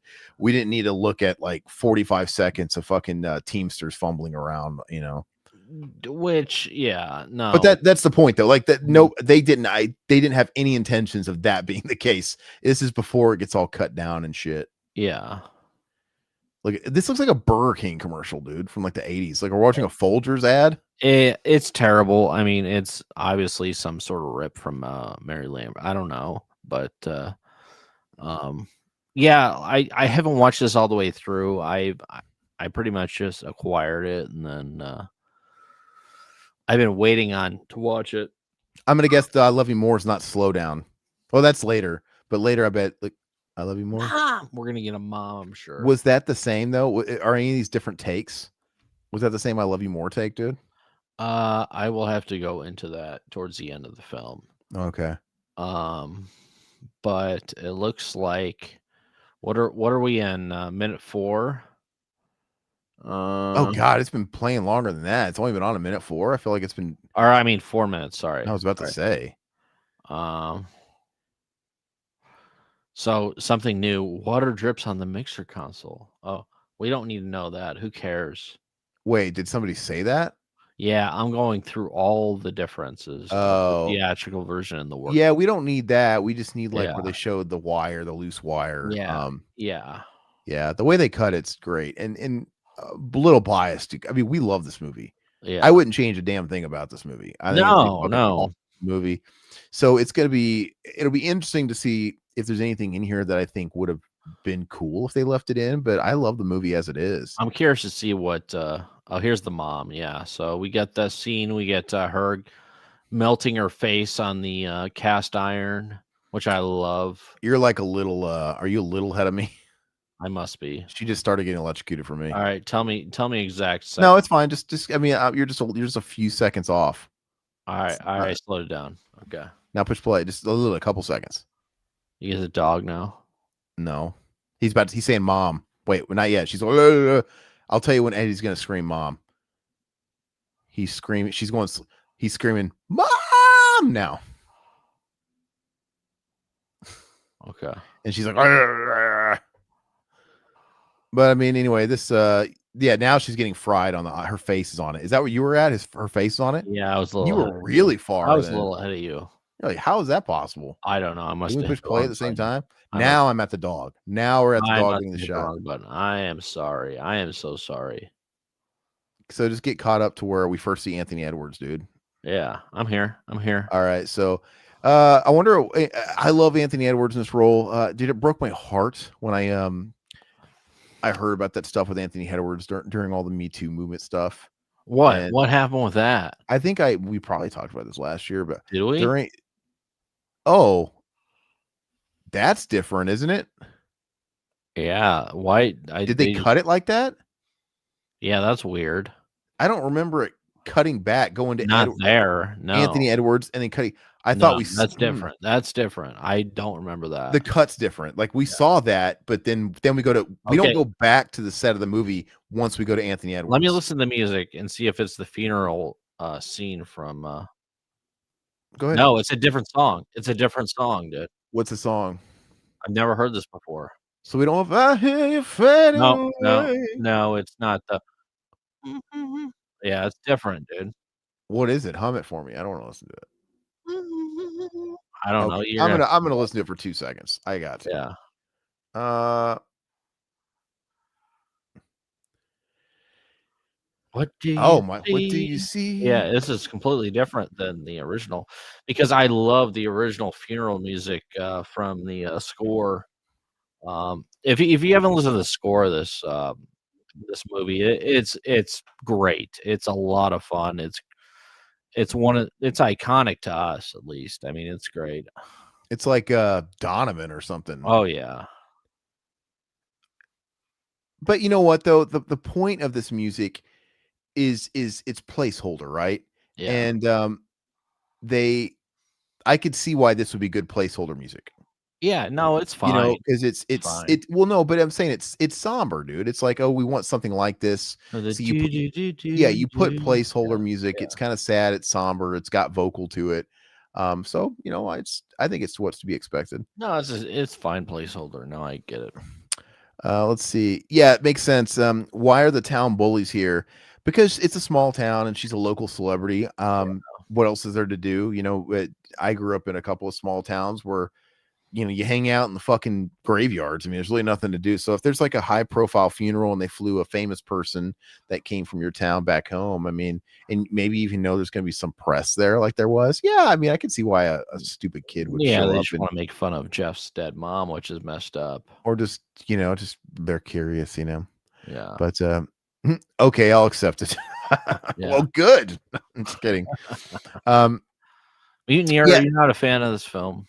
Well, he said, didn't you say you saw it in the theater? Was that you? Oh yeah. He saw it in theater. Okay. Yeah. So I have to say though, when I was talking about the Me Too thing, so during that whole era, some years back, Anthony Edwards had come out and said that, yeah, he was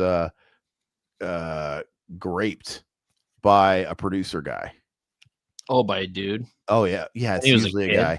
Yeah. Well, probably during like the Revenge of the Nerds. I mean, I don't know. So, yeah, he was a kid actor. He was like Revenge of the Nerds, right? Right?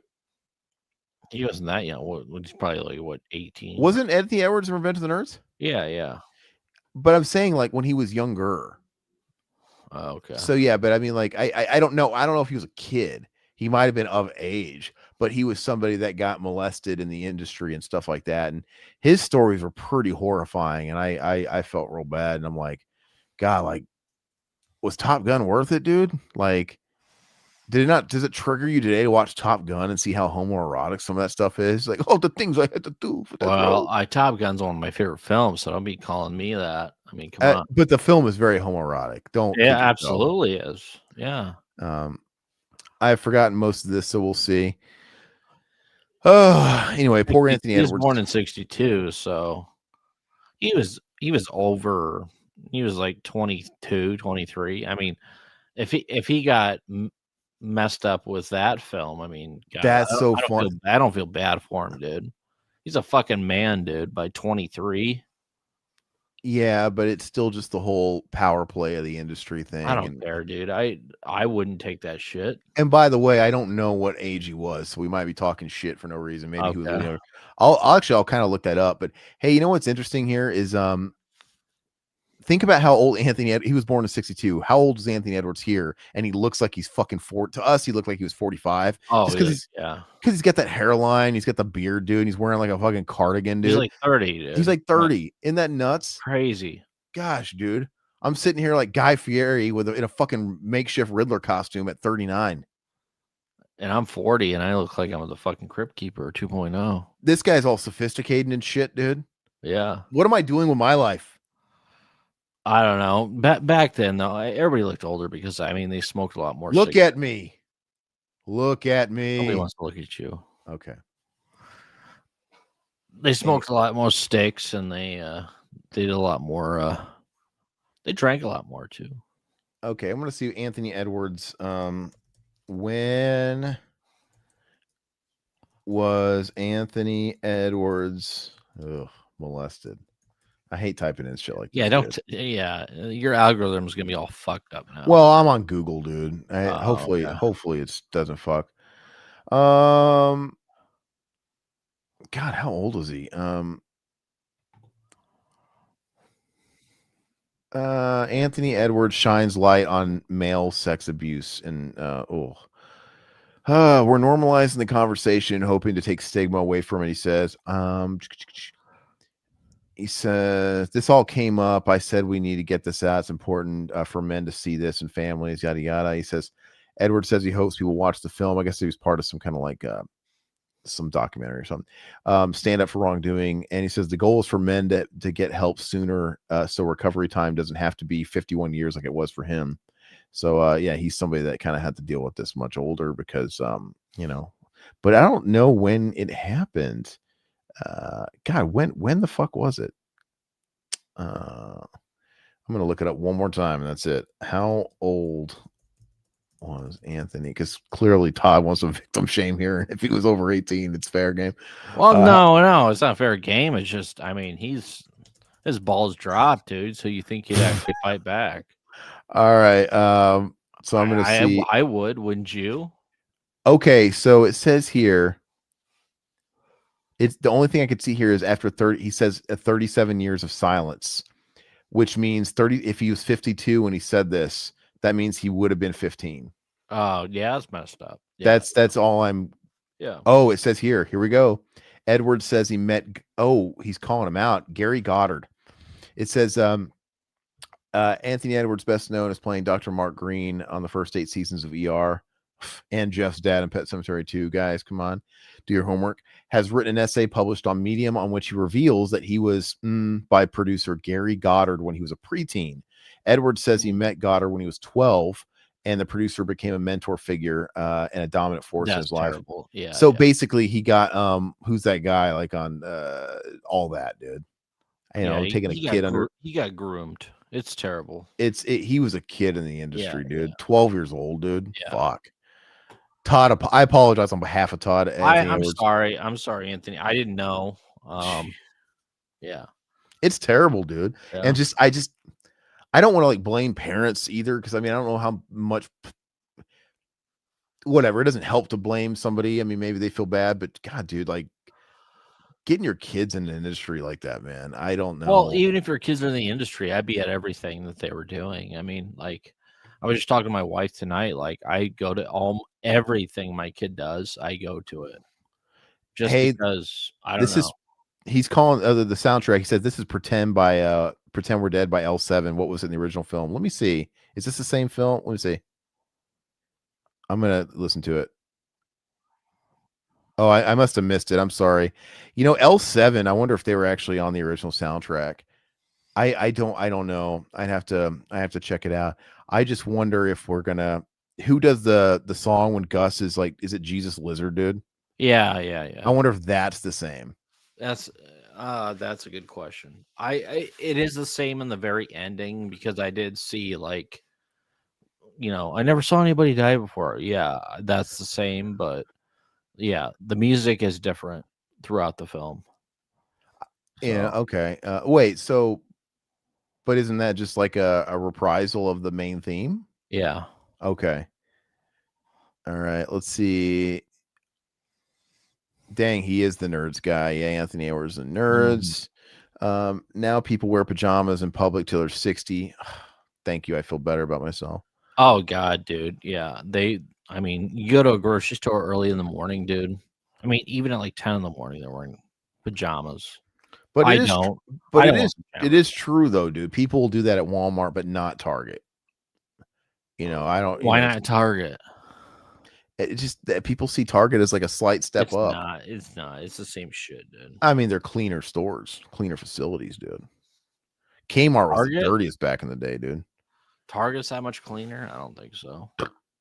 Well, maybe about where you're from, I guess. I don't know. Remember how like dirty Kmart's were, dude? I used to be like, I was a kid, dude. I'd be like riding into the back. Remember you fit under the basket, the cart, dude, and you'd sit under it, and I would touch the floor for some reason. They had like black soot. My kids still do that, dude. They like lick the floor, dude. It's so disgusting, dude. Yeah, it's my dad, mom told my brother, Dr. Sleaze, not to do that, dude. Like he'd be underneath the cart. You can't do that. I don't see kids doing that anymore. But when I was a kid, I don't know about you, you see little kids all the time riding underneath the cart on that like thing where you put like heavy shit and water. Yeah. All the time. And they just don't do it anymore. And Andrew, my brother, he would like drag his fingers on the ground as the cart was going by for some reason, which is disgusting. Anyway, this big woman that we've always referred to our whole lives as the Pine Sol lady. You remember the Pine Sol lady? Yeah, commercials? yeah. Mm-hmm. Pine Sol, a big, a woman that looked like the Pine Sol lady ran over his fingers, dude, with her car, took off all his fingernails. Oh And, my god, dude. yeah. So yeah, I think there had to have been a lawsuit at some point with some like brand of store, and they put a nix on like that. But Well, my let's kids see. still go into the cart, so I don't know. They do? All the time. They go under the carts? Yeah. I've never seen anybody do that since I was a kid. Really? That's wild. Like not in the basket, Not under, in the basket, underneath yeah. like near the wheels. Yes, yeah. That's wild. I've never seen anybody do that since I was a Really? little kid. Yeah, nope, never seen anybody do that. Must be a I mean, bad parent. I don't know. no, I was saying that. I thought the culture changed. I'm like, somebody must have gotten sued at some point, and it just went away. They still have it, so I just haven't seen you see other people doing that. not often, but I used to You're do it. keeping it alive, brother. Absolutely. I've never seen that in a long time. They do it more at our Target, and it's all good. I guess being casual is more comfy. I'm just an old man now, and it's a shock to my system. Yeah, I don't know. I work from home, guys, so it's like I get used to wearing sweats, dude. Oh yeah, yeah. I don't go to an office anymore, and it's become my culture. And sometimes I feel like I'm dressing up. Like if we go out to dinner or something, like, yeah, you're gonna get a pair of jeans for me, but I feel like that's dressing up sometimes. No, I did buy a pair of jeans yesterday actually. So I've been the past couple of months I've been doing seasonal work and been unloading trucks, and then I was like, God, I need to buy a pair of jeans because I've been wearing the same pair of jeans for the past like 6 months. So I got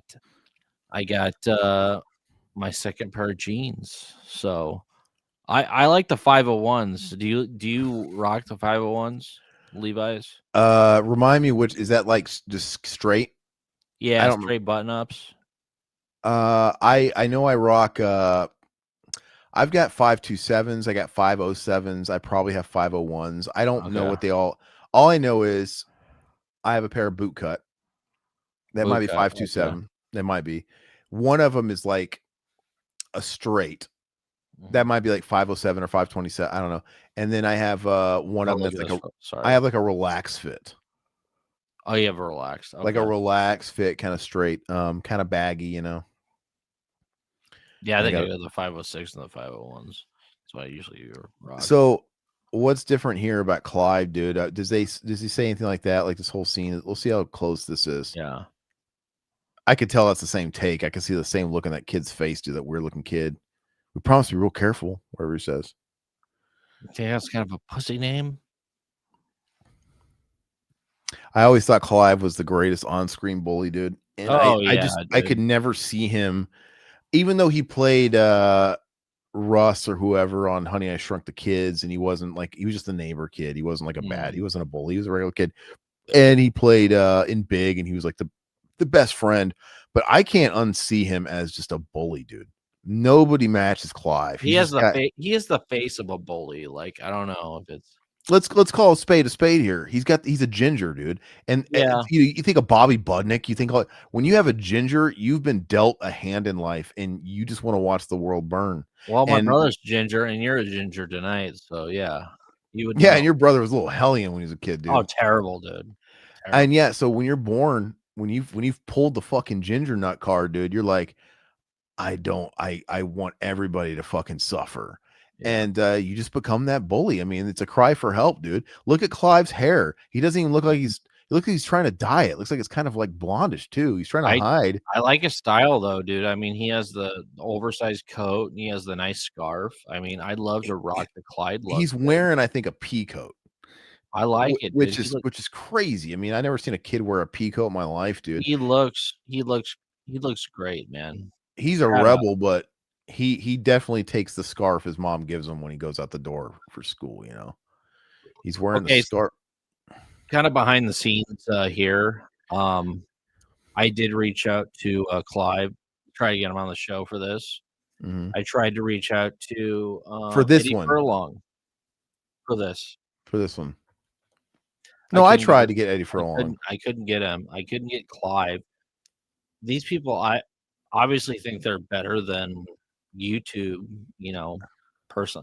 Which I'm not saying like we're big or anything. It's just like, why wouldn't you want to talk about this shit? I mean, at least come on. I said like, okay, you can come on at any time in the next 2 months just to record something. Just to talk But about. I don't think Clive acts anymore, so he gets a pass. I don't care if you act. You don't Drew think you want to Buddy, come out and talk about it, dude? I Drew mean, Buddy and Clyde, not if that's like they're over that. Like that's not part. Drew Buddy and Clyde, they don't act. They're, like Drew Buddy, I think is a chef, right? He's like Waldo, yeah, Geraldo, yeah, he's Faldo. like He's a a chef. chef. I Yeah, mean, yeah.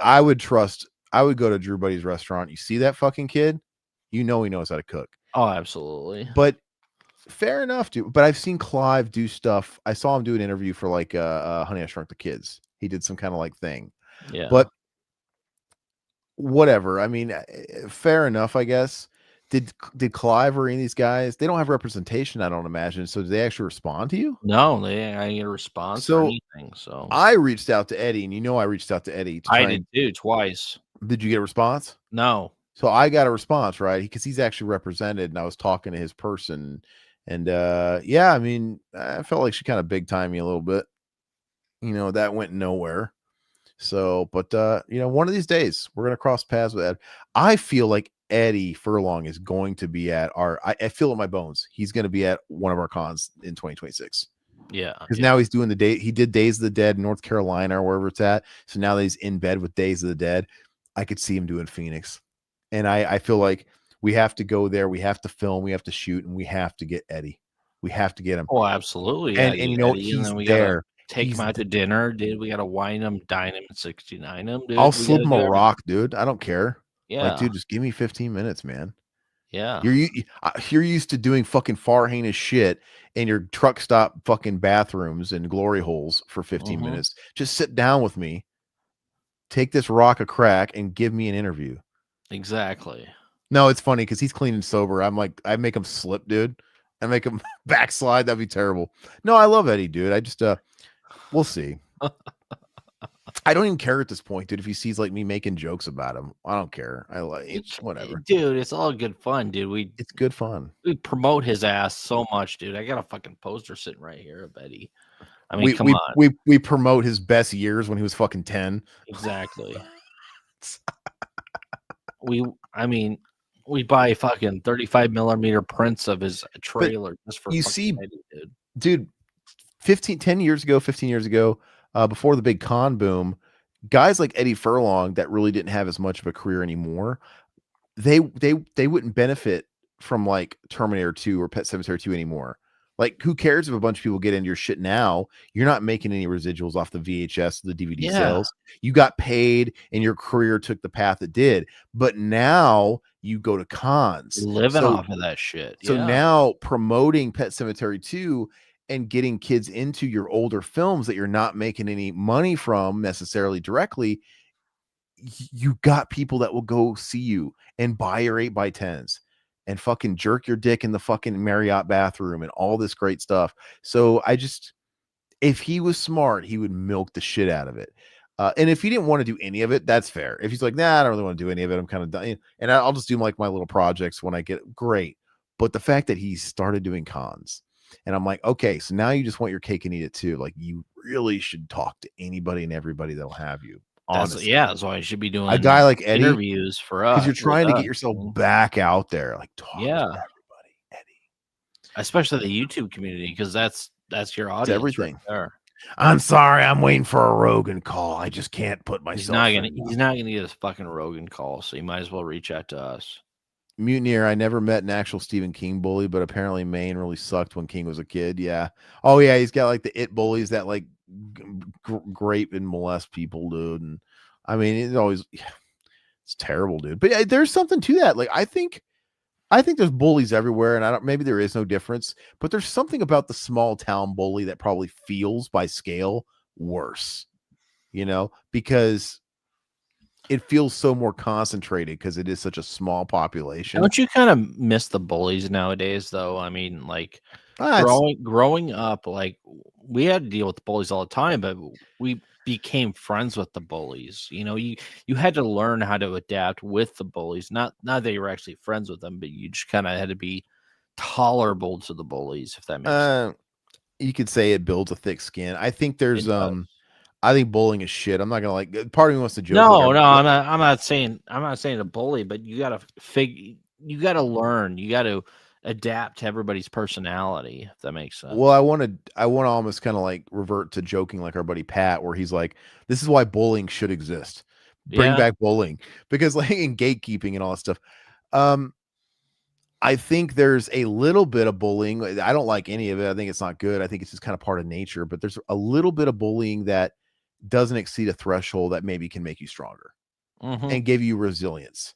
But then, like, yeah, there's a certain level of bullying that gets so fucking bad that's Yeah, absolutely. that's just no, it's not cool. And yeah, Mutineer's right. It's all online now. I can't imagine.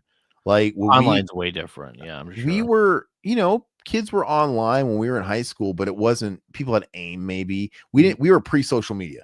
We weren't online in high school, really. Well, dude. they had online. I mean, like I didn't have online. Like, But I'm saying like they had where you can actually look shit up online in high school, but not there might have been AIM chat, but that was like your direct friends. It wasn't like a big maybe. wide community where Yeah. you can just like shit talk somebody.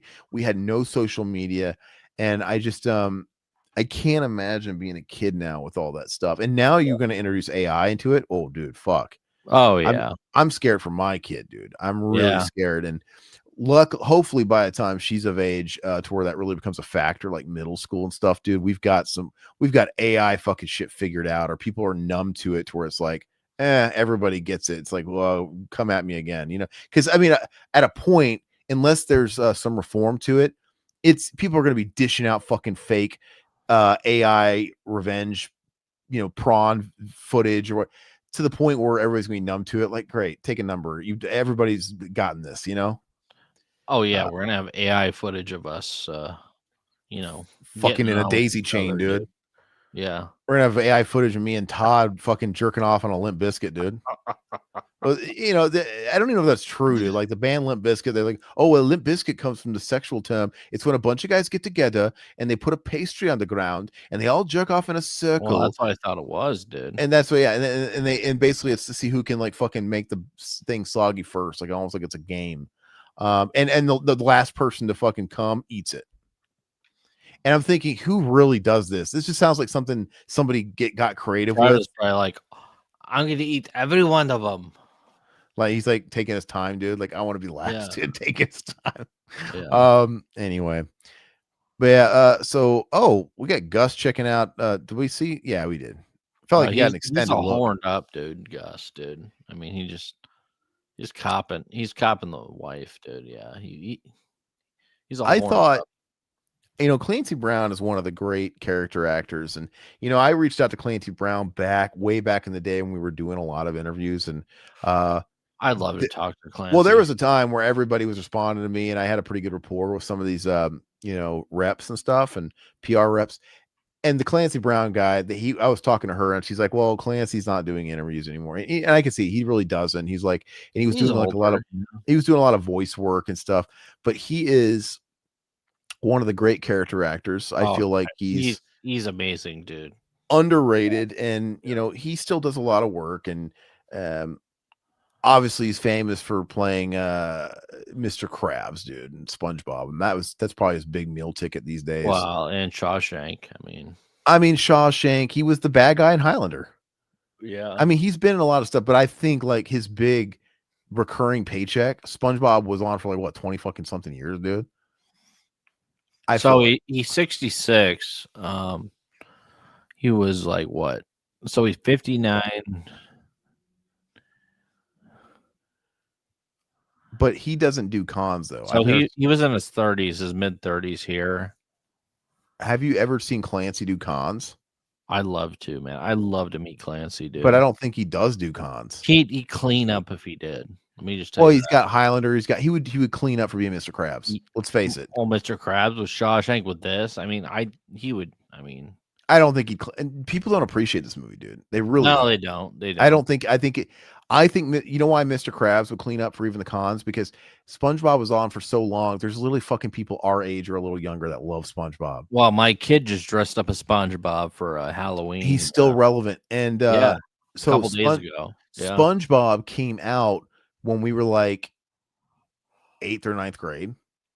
something Which is like crazy that. because I never watched them. Oh, because it was past us, Yeah. but it came out to Yeah. the point where we might be in 8th or 9th grade, and SpongeBob's coming, and it was a hit out the door. Yeah, So it was. maybe we weren't watching that shit because we were in our MTV era, we were past our Nickelodeon era, but like I had kid brothers and kid Yeah. siblings who were fucking way invested into it. And I remember when I got a job, my first job at Toys R Us, and I was like 16, and I was working with like I was working with some other 16. I was working with some other 16-year-olds that fucking love SpongeBob. So there was some crossover, and people were just young enough.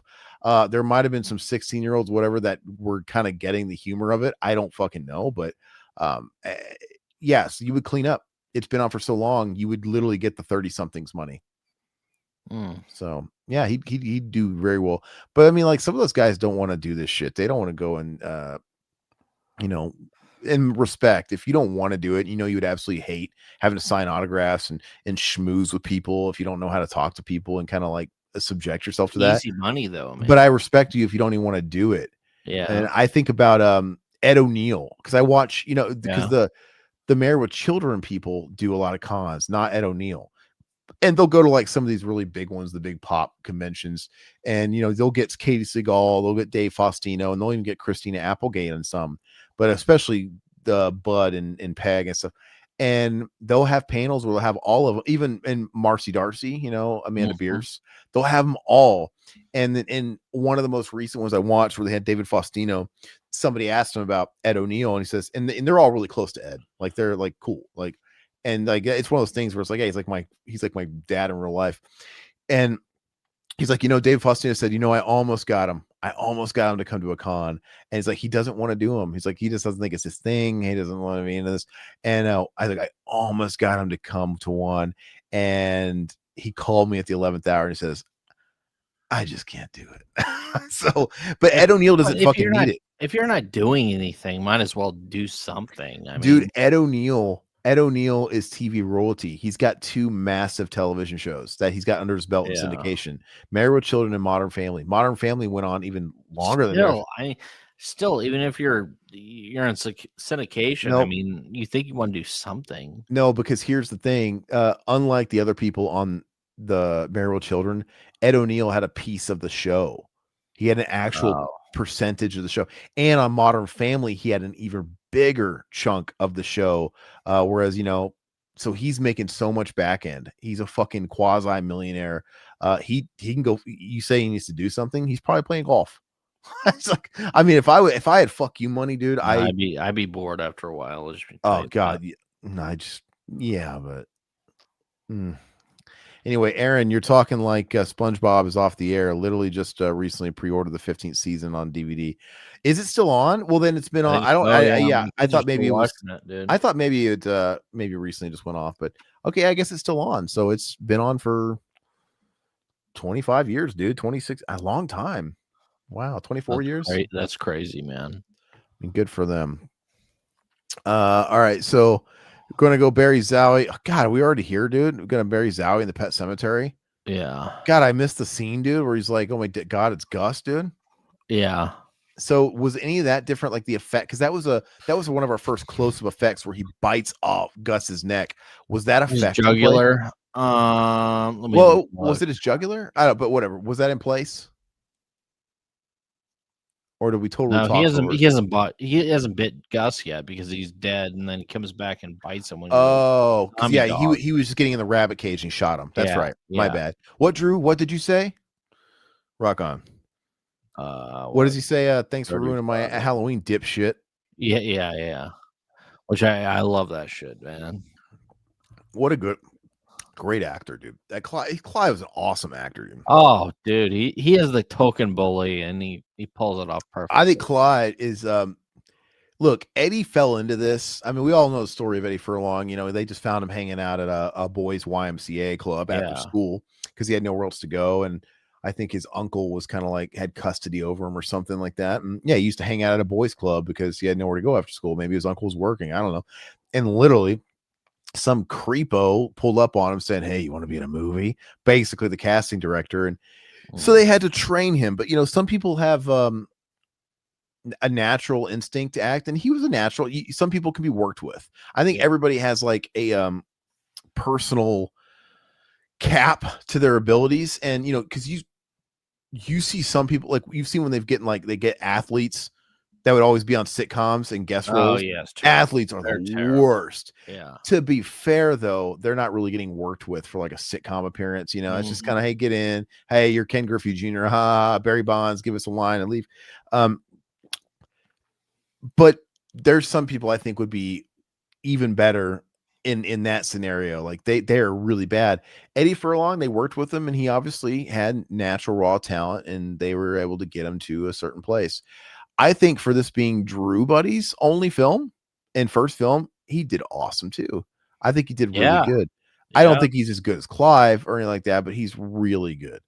And it's a shame that he didn't really keep doing stuff. I wonder how he got the role. Was he doing commercial work or something? I wonder. No, he was, if I remember right, he was just doing local theater acting, and they found him. I don't know how Like they local to the filming location? Yeah, Georgia. In Georgia. Wow, very cool. Yeah. Yeah, I don't know. I don't know how. I often wonder what it'd be like, because when you think of like child actors, a lot of them go down a bad path, like these Corey Feldman types, and that probably pine to be famous again. But it'd be interesting to talk to these guys that did something and like they don't give a shit. Like, no, I totally went out of that. I did a project and I want to go to college or whatever. Like, oh yeah, that old fucking shit.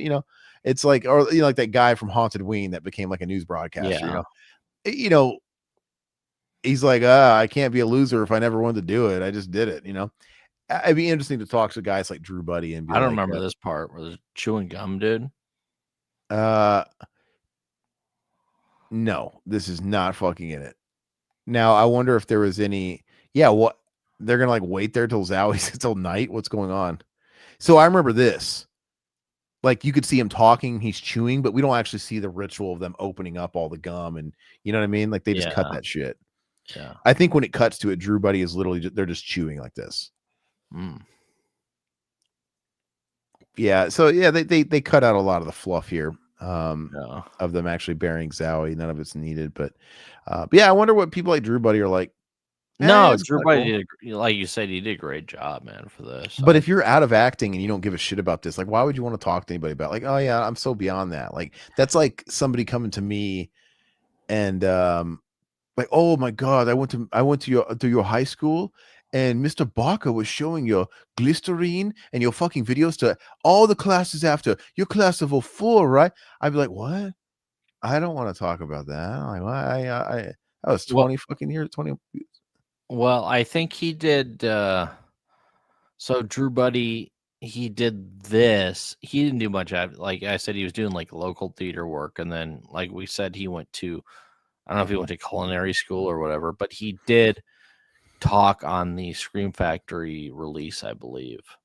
So he did do that, and I'd love to talk to him, man. I think I reached out to him once, maybe, but It's hard because guys like him that aren't actually in the industry anymore, Yeah. they don't have references. They pretty much have to answer your Facebook message or Yeah. Instagram. Boy, that dog sure is light. Yeah, rigor mortis is not a thing in the Pet Cemetery Yeah. universe. Yeah. Like they didn't even try, dude. You'd think they could even stuff it with like a firmer type of cotton or whatever to make it seem like it's stiff. Yeah, I don't know. Well, it makes me think of there's certain guys that kind of fell out of it. I think about Mark Price. I think about Skippy. Yeah. Skippy kind of fell out. He became like some kind of attorney, right? Something he did, or no, like a or was he like a accountant or something? I don't know what Mark Price was. But then he was like doing stand-up comedy, but he kind of went out of the industry. And then I remember wanting to reach out to him a long time ago, but then like when Trick or Once- Treat started getting a little bit of After a we met him, we're like, no, but before that, but at a certain point, somebody whispered in his ear, like, hey, the cons are a thing now. You can make it a little money. Yeah. And then he started, but he kind of stopped. Yeah, he really hasn't done shit. I mean, But you know what? I think here's the thing. I don't think anybody that's ever had a credit can just get into any con. I'm pretty sure your Casey Crypticons, your Mad Monsters, your Days of the Dead, they probably look at them like, and it's like, hey, look, your numbers weren't good. You Yeah. know, like Casey Crypticon gave you a chance or whatever. There's not enough interest, you know, or maybe like if they are going to give you a space, it's like your guarantee is going to be really small. Because I'm sure not everybody's getting the same guarantee. You know, if you're Norman Reedus, you're gonna have a very big guarantee. Oh yeah, you're gonna And clean it up. there's no threat there because Norman Yeah. Reedus is gonna clean up. They're not gonna have to pay out shit of that guarantee, but they're gonna give him a very big guarantee. Mark Price, why would they sit there and say, hey, look, you're guaranteed to take home 20 G's? Why? Because it's like you know for a fact You wouldn't take home 20 G's. yeah, because well, I'm just saying they're not going to give him a big guarantee if the likelihood that he's not going to pull anywhere near that, they're going to be at the loss at the con. So I bet you $1 million. Some of these guys are not asked back. Yeah, he's not getting shit, which is, you know, I can see because I mean he's average. We reached out. Okay, quick. We reached out to Mary Lambert, try to get her on this, and I don't get a response from Mary Lambert's people for multiple times. Like, and this has been like past 2 or 3 years. I've reached out to Mary Lambert on social media and try to figure out if she would come on. She's always posting shit on like social media, but no. So I don't know what's up with that, but I wish she would come on, talk about this movie, not Pet Sematary 1, Pet Sematary 2. But yeah.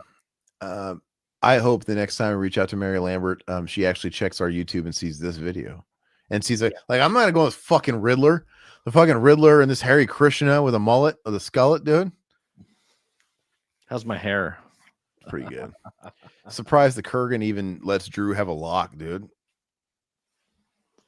Yeah, I mean, dude, he's just the best stepdad, abusive stepdad, because he just nails it, dude. Yeah. I mean, like, dude, I grew up with abusive assholes, man, and Gus did his homework, dude. I don't know if Gus was tapping into something he knew, because Gus is an older guy. He probably comes from a generation where when he got home from school, his dad kicked the shit out of him 5 days a week just to prove a point. Absolutely. for no reason, just to toughen him up, dude. Mm-hmm. So he probably knows, man. But I hope he went full method and beat the shit out of Drew Buddy in between takes, dude. Wouldn't you? I mean, Yeah, dude, absolutely. I'd fucking tear that salami hide up. No, that sounded bad. Well, we're not doing Lucas here. We're not talking about Charlie Sheen and Corey Haim here. Charlie Sheen tore that hide up, dude, on Lucas for sure. Yeah. But anyway. Yeah, I don't know. But yeah, I would bet $1 million that people like Mark Price, because we saw him at that weekend, and dude, there was like nobody there. No, yeah, he stayed for 1 day because. So what happens is he negotiates. He gets the in on a con. He negotiates a guarantee. Yeah, and you know what? If he's guaranteed, honestly, I don't know what Mark Price would have been guaranteed. It's probably low. Especially if he hadn't done cons, and it's like you got to consider Gs or something. Not even. I bet you Mark Price got I bet you Mark Price. Let's say Mark Price got a guarantee of like $2,000. That's crazy, dude. $2,000. $2,000, dude. Terrible, dude. Well, you got to gauge interest, but whatever. For the sake of this discussion, let's say he was guaranteed $5,000. Yeah. I wouldn't be fucking guaranteeing Mark Price $5,000. No, and obviously a guarantee, if you guys aren't aware, is like if they don't make at least $5,000 at their tables, the fucking con will cover. Especially if the 4K didn't come out until like 4 years later. They'll cover the difference. You're guaranteed to make at least some bit of money.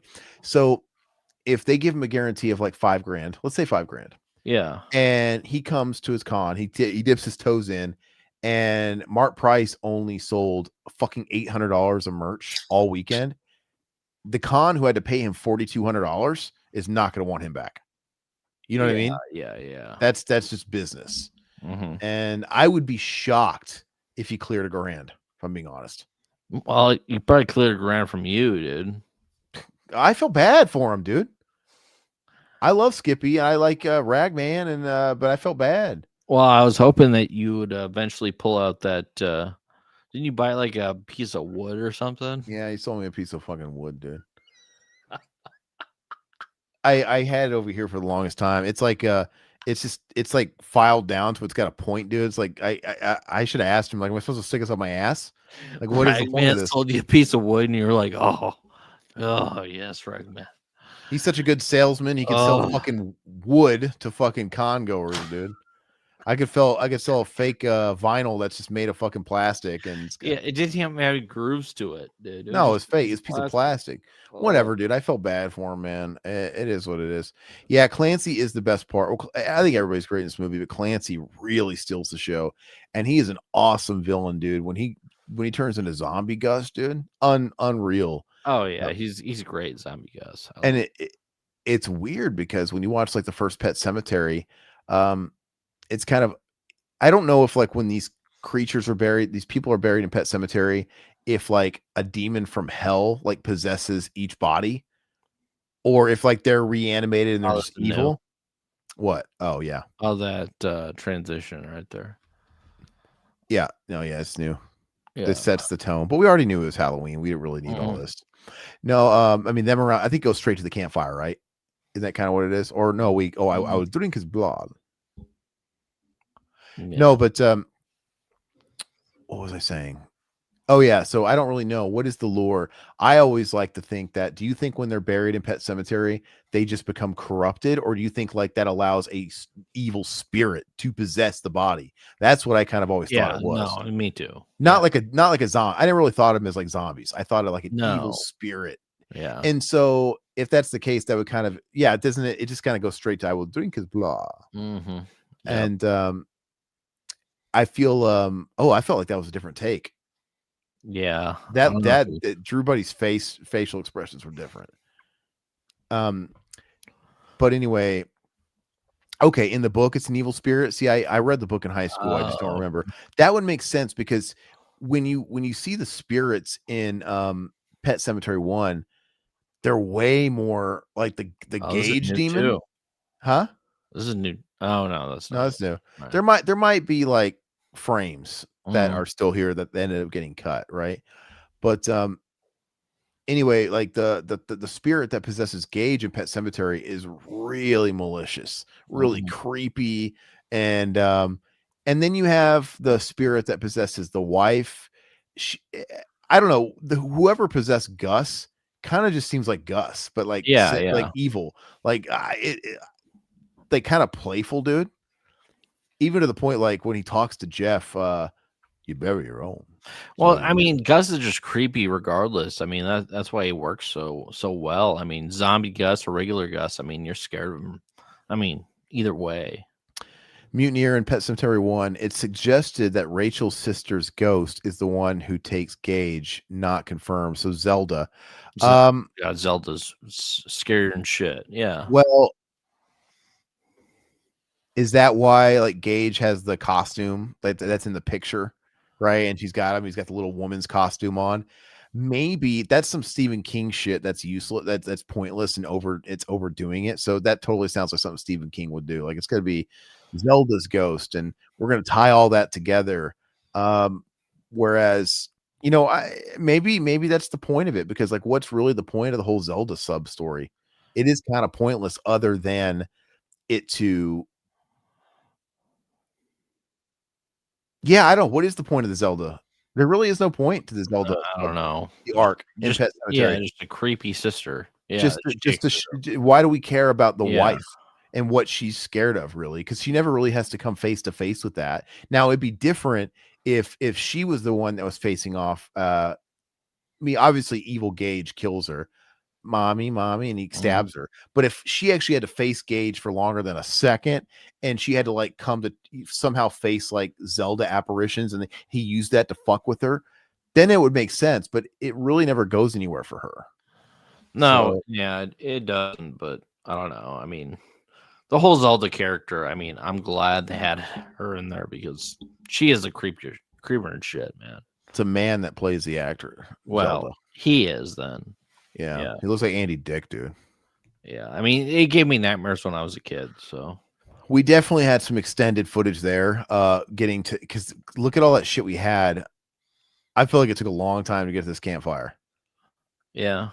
You know, but this is where Clive is telling the story. 10 minutes is a long time too. I mean, it's a lot. It's a lot of added footage. This is where Clive is telling the story about Lewis Creed, you know, and he's kind of, it's funny because he's given some backstory that either A, doesn't match the first movie, or it's stuff we didn't see. So it just kind of goes to tell you that the story's become lore and it probably changed over time. They're just coming up with shit at this point. Embellished. He hacked up his old family or whatever. Yeah. Who is Clive supposed to be, dude? That he's got like a skeleton suit, but he's got like a pantyhose for like one of those like robber masks, dude. Oh my god. Drew's dad is Gus. You boys better not be drinking. Kids better not be drinking. But I love how he beats up your buddy, dude. Well, so Gus is he's to be respected because look, I don't endorse this kind of treatment to children, but you know what? At least he stands by his word. He was going to beat the fuck out of his stepson with a 2x4 with a crucifix, dude, in front of the kids. Like he had no shame. Like, you go home. Like, it's between me and my boy. Like, what was his plan, dude? I mean, he had the cross in his hand, dude. Yeah, what was he? Was he gonna kill him? I don't know, dude. I don't know. I mean, he did break the law, so he's got to pay, right? I want you. But see, it's clear who Gus is supposed to be playing here because he's the guy that peaked in high school, right? And he's the bully, and he's that stereotype, you know, whatever. You peak in high school, so what does a bully do? You need some authority. You can't excel anywhere else, so you become a fucking cop. So you can bully people past your prime. And you know, when he talks about homecoming prom, the whole 9 yards, that's him telling us that, oh, he was hot shit in high school, right? Dated his mom and everything else. And now he's the small town sheriff. And he's flaunting it. He's like, I can beat this kid up with a fucking crucifix that weighs like 100 pounds, 200 pounds. And I don't even care if Jeff knows or anybody else knows because I'm the fucking law. Oh, right? yeah. What are they going to do? It doesn't matter what they think because he's going to get away with it. So let's see. In the book, Gage is really talky. He has a lot to say. I like the movies take better, but also the Gage spirit has a grudge against Judd specifically. So it feels more like a Legion of Spirits or something. Do you is it, you mean in the book they paint it that way, or do you think in the movie it felt like he had a grudge against Judd? I mean, I just felt like, I know he kills Judd. It's necessary to take out Judd because Judd is trying to warn. He's trying to interfere, but do you think it's like an actual grudge? Oh, in the book. Yeah. So you're talking about the book. Yeah. In the book, it mimics Judd's wife who says she cheated on Judd with all the guys in town and tries to get him angry. Yeah. Yeah. And that's the big thing they changed about the movie of the book is, you know, Judd had a wife and they removed her. But I mean, aside from like stuff like that, it's a really, really faithful adaptation. One of the better ones. I remember reading it when I was younger. I don't remember it though. So I don't know if I actually read it or if I was just pretending to read it. I'm telling you, the part that's burned in my brain, I remember reading it in fucking study hall. Yeah. I used to have a study hall that was like in the cafeteria or something like that. And I just remember reading the scene where the wife comes home. You know, Lewis had a long day. I don't know if it was after the Pascal incident or whatever. Yeah. And he's taking a bath like a bitch. And his wife comes in and just starts giving him an old fashioned and stroking his cock in the bathtub. And it's really descriptive and until he gushes like a geyser or whatever. And that's like the whole scene. Really? That's the whole part of the book. Yeah, he's and I'm like, I don't know what it's supposed to say. Dude. I don't know what it's supposed to say that maybe that they're the hand job stuff. What is that? What is that scene in the book supposed to say? Because we're not under the impression that they have a bad marriage at this point or anything. They seem to have a strong marriage. Well, it sounds like a good marriage to me. And I don't think Gage is dead. I think shit's going good. You know, he just had a long day at work. So why do we need to like reinforce that their marriage is good? That his wife gives him a hand job in the bathtub. It just seems like a really forced scene in the book to me. I'd have to go back to it. I mean, you got kids, you're married, you gotta do what you gotta do, right? But what does it have to do with the story? I don't know. That's a good question. Yeah. It's like in American Beauty when we open up to Kevin Spacey and he's jerking off in the shower. It could be just lewd for the sake of lewd, but no, it means something because at least he's saying this is the highlight of my day, jerking off in the shower. It actually kind of serves a point This guy that's mundane, he's, you know, that is the highlight of his day. Yeah. He is vanilla. His soul is dry. He's you know, it actually makes sense. Nothing makes sense about Louis Creed getting a hand job and fucking hand job to completion in the bathtub, dude. It's Which gross. I need to rewatch the American Beauty. I used to watch that all the time back in late 90s, early 2000s. And it's been a while for me. So I love that movie. Mutineer, it was King trying his hand at being erotic. He sucks at it, so thankfully he rarely tried again.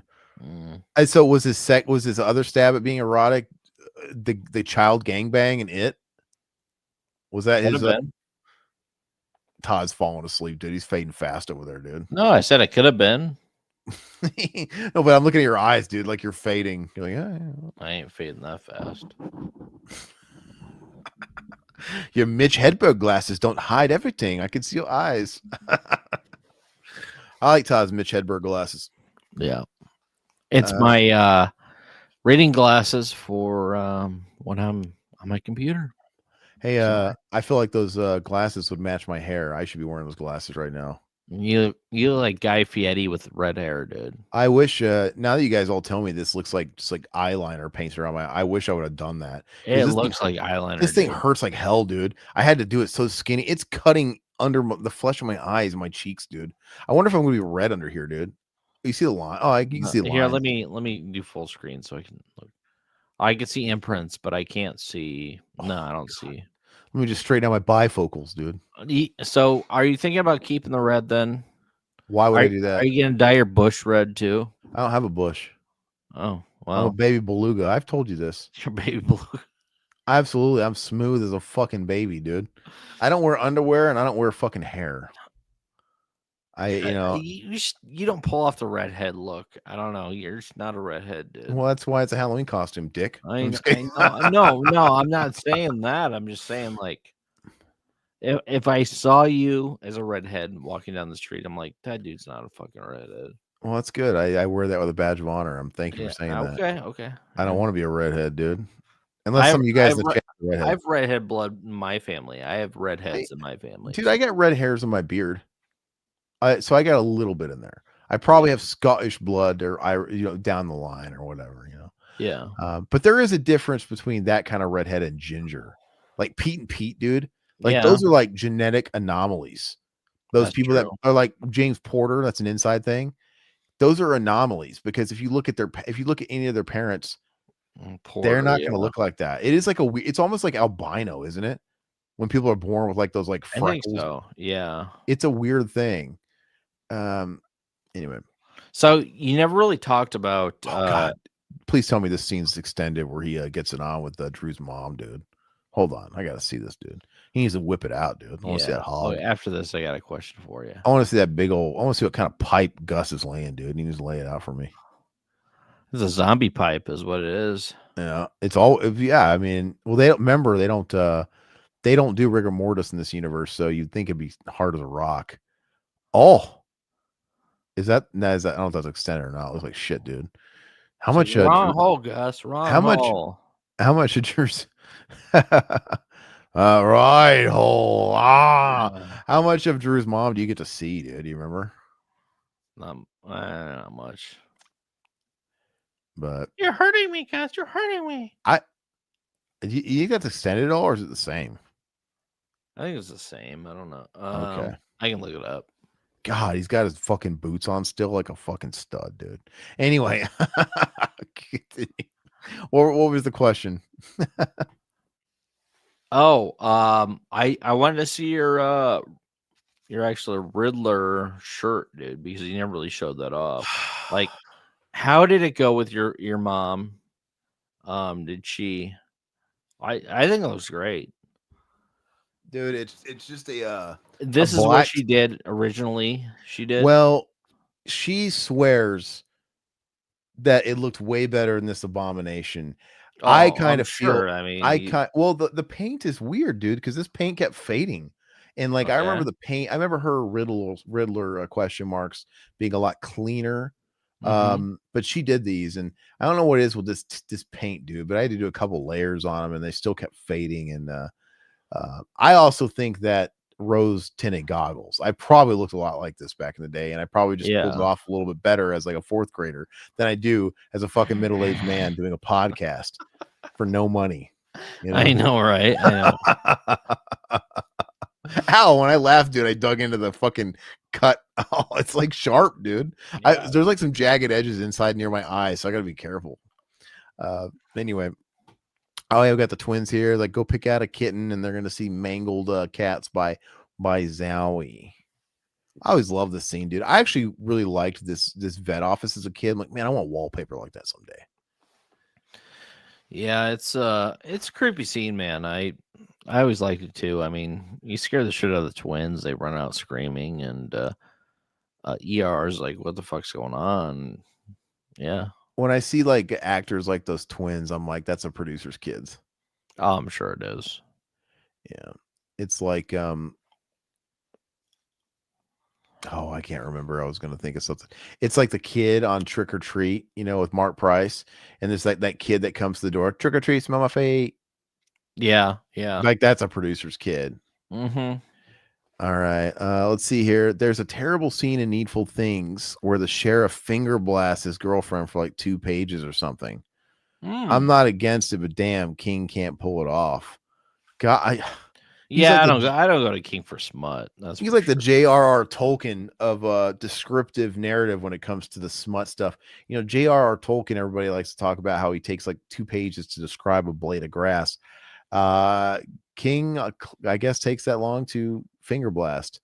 You know, it's just I wish I could be into reading some of these books, but like it's very, very few and far between. It's just also different mediums, man. Like, you know, when you write for a film, you got to be punchy. Yeah. You got to be really punchy. You got to really cut this shit down. Like I said, nobody wants like a minute of buildup of watching the fucking Teamsters on the set, you know, rapping chord and doing all that. But in a book, I don't, you still edit a book too, but there's a different pace of describe it, because you got to describe it. People got to visualize it. In the film, we can literally see it. So I think you need to be choppier. Like, we can see it. We're not stupid. But King, dude, he just really gets out there, and I think he got to be such a big deal to where they just started taking all his shit. You get first pass, you know, we're not going to, like, you know, editors, whatever, you know, we're not going to grill you about that. We're not going to have these demands. It's kind of like a guy like James Cameron. So in the industry, it's typically kind of a no to just give an unsolicited script or whatever that's greater than 120 pages. You know, 90 to 120. We're talking like a page per minute. That's an hour and a half to 2 hours. James Cameron has proven he literally turns in these giant fucking 500-page behemoths. You know, they're like, yeah, whatever, sure. Here's your money. We trust you. You know, they don't care. So you think there'll be better directors out there before King, or better writers out there before King? They just picked King out of a hat and just like, okay, we're gonna kind of go with King, and we're gonna make him the guy. That sort of thing. I thought Stephen King was obviously brilliant. I mean, for a while, he. No, I'm not saying he's not. I'm just saying, was there other people out there that you think could have, or even if you don't know, I mean, do you think he should pick? Look, Stephen King, his best friend was cocaine, because Stephen King had volume. So when Clive Barker came out, you know, even Stephen, it's the famous quote on Hellraiser, the movie. It's like, you know, there's a new face of horror and his name is Clive Barker. That was huge. That'll go to his grave. Because he was giving him that bump, that endorsement. And Clive Barker had the Books of Blood, and he had different books, but he just couldn't compete with like King's volume, dude. King was dominating everything. He was coming out fucking novels every year, dude. Like, insane, giant. He was on coke out the ass. Yeah. And maybe he was able to push so much shit out too, because there was like a lack of editing. Maybe it's like, I'm not spending all this time on it. Like, it would take me 3 years to write if you guys kept having to make me revise it. I almost feel like he's like a one and done guy. Like, maybe he does like an outline, maybe he doesn't outline. He has an idea in the shower of a story, and he starts writing it, and you know, he sees where it goes, and he finds an appropriate place to end it. He's literally writing it as he goes. And if you want to do that, okay, you're probably gonna have to do some serious editing, but not King. 800 pages, and I found it. I decided to land on my editing. Great, that's it. And Yeah. then he moves on. And I feel like, yeah, there's no revising because how else can he pump out a million fucking a year? So I don't think he wasn't short of any ideas. I just think he just got away with anything. It's Yeah. Barker was too weird to get as big as King. Yeah, Barker was definitely weird, and he also delved into fantasy books too, Yeah, and that's did a true. little bit of everything. But Barker, for my money, was the better director. One of them did Maximum Overdrive. One of them did Hellraiser. So Yeah, Barker's a better director, that's for sure. but even Barker, he just did a few films.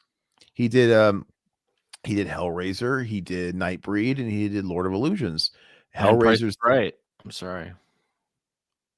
Bob Barker? Yeah, I know. I'm just fucking with you, dude. Okay, so Clive Barker. Hellraiser's a fucking masterpiece. Yeah, Absolute it is. masterpiece. Yeah. And you could argue maybe he kind of like struck lightning with that one because I think the story, there's something there. I mean, maybe the book is good with Cabal. Maybe the Cabal book good. I don't know. But like Nightbreed just doesn't hit the mark for me. And then I I've never always been a kind of fan of Nightbreed. I No. always kind of thought that Lord of Illusions was mid until I watched the director's cut recently. I'm like, you know Fun. what? I actually give Lord of Illusions a 7 out of 10 now. I do like it, but that's where he stopped. He did those 3 films but he had one great one, and Stephen King did Maximum Overdrive. So Yeah. and I think he was all coked out during that production too. Oh yeah. I hear about the stories. I don't remember where I heard it from. I don't know if it was somebody that worked on set, but basically, like, was it David Lynch was also filming nearby. I don't know what he would have been filming at the time. Maybe Blue Velvet or something. 80s. Yeah, maybe. He was filming at the time too, and he would pop in, and Stephen King would be trying to get advice from him, and Stephen King didn't know very, very basic shit about directing. He didn't know basic terminology. He didn't know basic camera technique, and he would be asking questions like, "How do I do this?" And he was expecting to get like real helping hand from like David Lynch, and he'd be like, "Man, should I do this or what can I do?" And he said David Lynch would just give him answers like, "Yeah, sure, go ahead, knock yourself out." Like, just fucking do it. Why would he give him pointers though? Honestly, I don't know, but like David Lynch is just like, yeah, try it. Like, it's like most bullshit, whatever. It's like go with God type of thing. I don't know if that's just kind of like his attitude. That he was just kind of a weird guy like that, you know. I would too. I mean, you don't want those films to succeed. I mean, very much. I mean, you wouldn't think if he's in the same market as King, I don't know. Yeah, it's like, hey, dude, you've already dominated the book world. Like, stay in your lane. Yeah. Oh, you think you can just be a director now?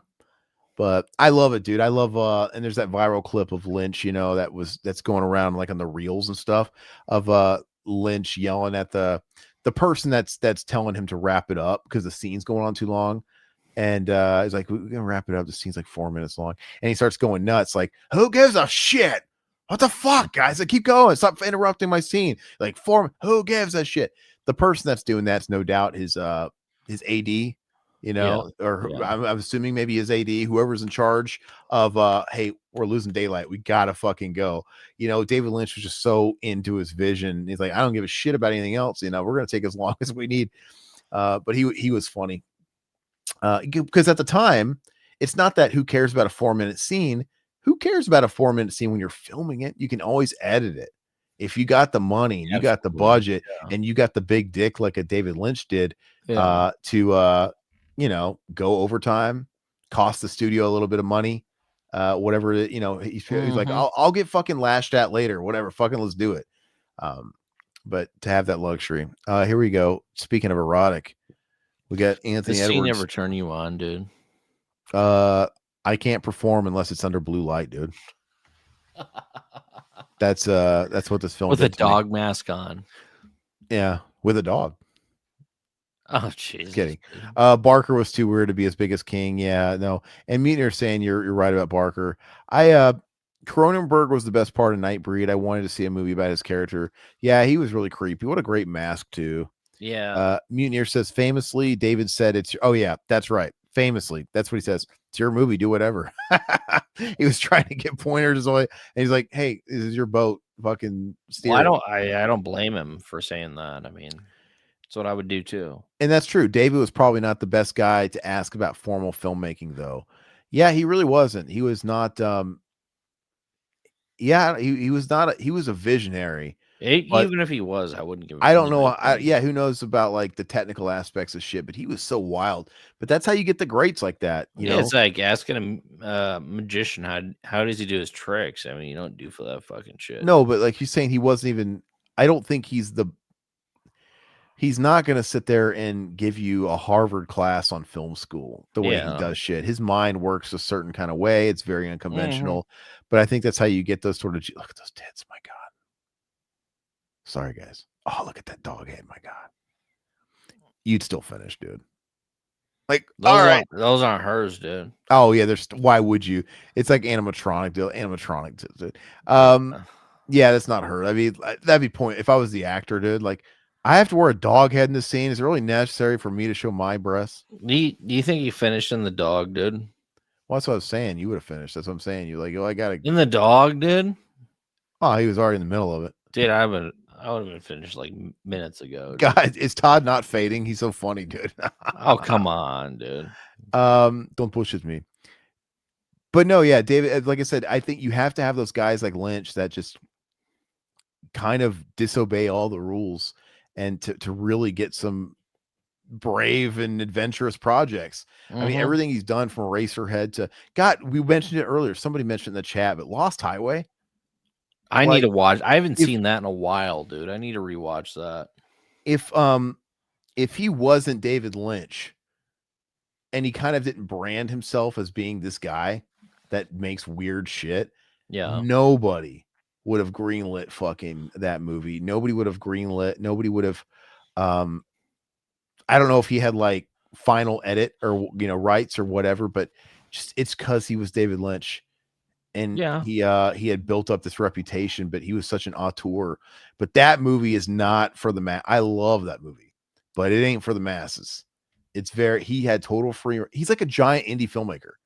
Yeah. He's making giant ass student films like that are just so fucking experimental and must crazy. Be nice, dude. I love Mulholland Drive. Mulholland Drive is fucking bad. Yeah, it's a good movie. It's a good movie. It's just fucking weird. I like it. Yeah. And you can't imagine anybody else doing Mulholland Drive or greenlighting Mulholland Drive and actually giving people a budget for Mulholland Drive.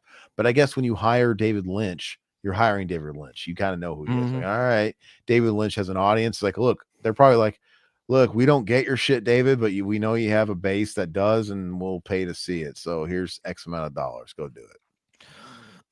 So back to Pet Sematary 2. What is your first experience with this film? Like, was it just a VHS rental? Was it on television, or what was it?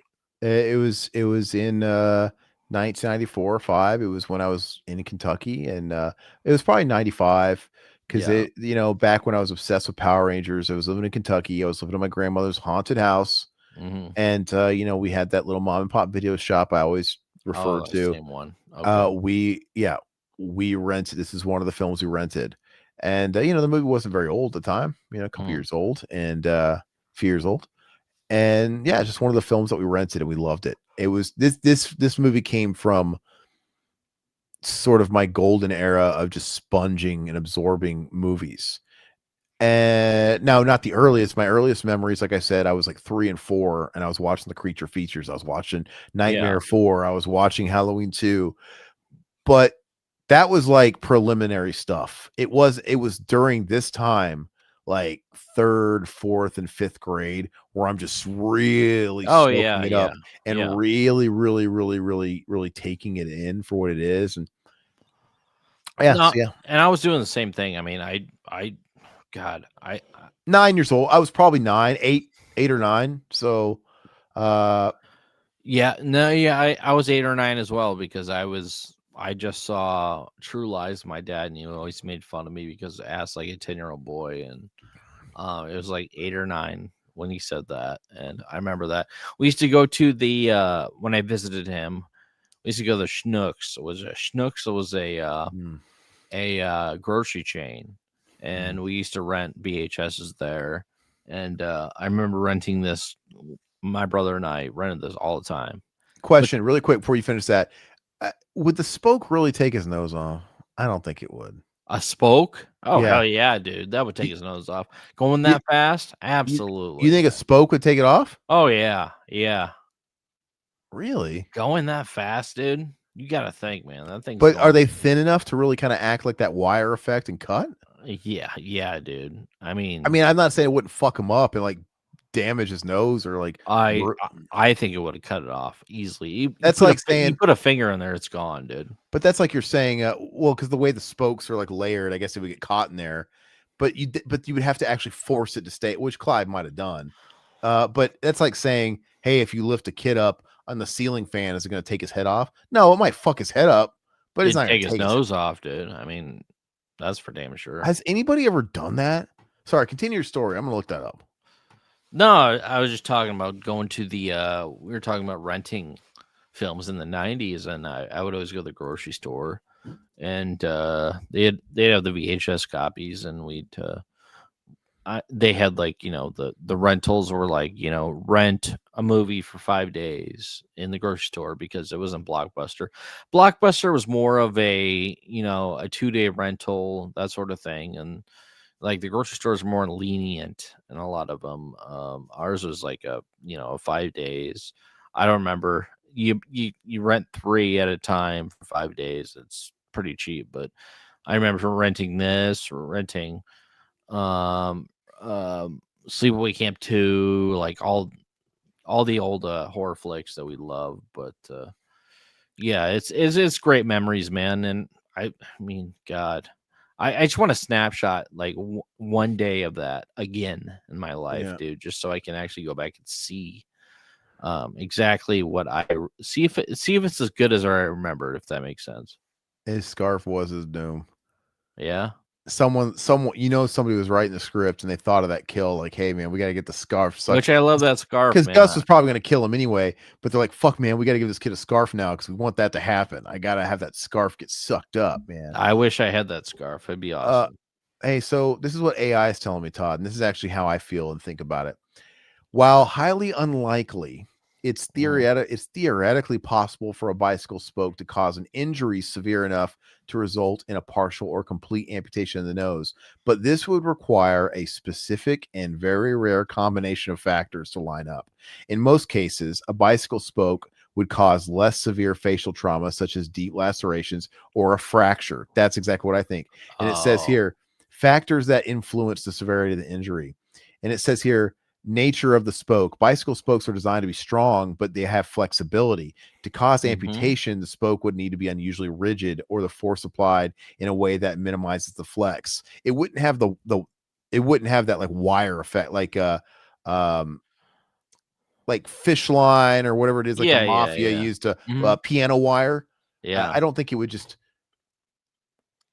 Yeah, I think it would be very rare, but hey, maybe Clive. You know what? Clive's also just a bully, though.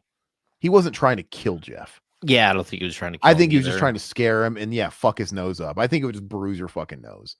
But he's just being a bully. I mean, it might break it. Maybe. I mean, Then it also said there entrapment, because that's what I'm saying. Naturally, if you like rammed your nose in a spoke, you would bounce out of it. But Clive was probably going to force his face into it. Yeah, maybe. I can see it I can see it taking it off, but I mean, if you say it doesn't, then I believe you. So, I mean, we'll try it. I mean, I'll stick your face in a fucking spoke and see what happens. That's a member perk. Yes. No, I think we should do that's a $5 super chat, right? We have to do like Mythbusters and get like when they tried to reenact the crucifixion when Jesus was getting hit by the whips and stuff like that. Yeah. Like what when they get like a body mold that has flesh that's like a human. So they're not really gonna fucking torture a human, but why don't we just get a fake prosthetic face that has like fleshy type consistency? That'd be funny. And just do that. Why do we have to like actually put myself? That's true. We can myth bust it. Oh, what is this? Okay, so this is cool. Gus turns around again. He's gonna get the car. Well, last time we did this commentary, we got this part cut out. It's so funny, dude. I'm like, what the fuck happened to the? Oh, I want to hear the music here. Have to. Yeah, let's see it or hear it. totally different. Yeah, it's different. Sounds What? like Tom Cochran, Life is a Highway, dude. Doesn't it? This sounds like L7 or Hole, dude. Yeah. It's like an alternative grungy girl singing. It's terrible. I'm trying to listen to the song. She's saying, I want to see you cry. It's not nearly as catchy. No. God. No. And yeah, it's not as good. But once again, I can see why this is the placeholder music, you know. But Yeah. the Jesus Lizard song is just way more sinister sounding, dude. Well, it's iconic at this point. I mean, that's one of the reasons why people watch this movie, because they like that. It's iconic for soundtrack. us. But no, Well, but no, for but, us, I mean, I like the score better. Like, I rather would listen to the score, but you can tell like they kept with the theme, you know, they let's stay with like an alternative rock band, you know. And I was actually listening to the soundtrack in the shower this evening because I was feeling nostalgic for this movie. So yeah, it's good. It's fine. But I'd rather listen to the score.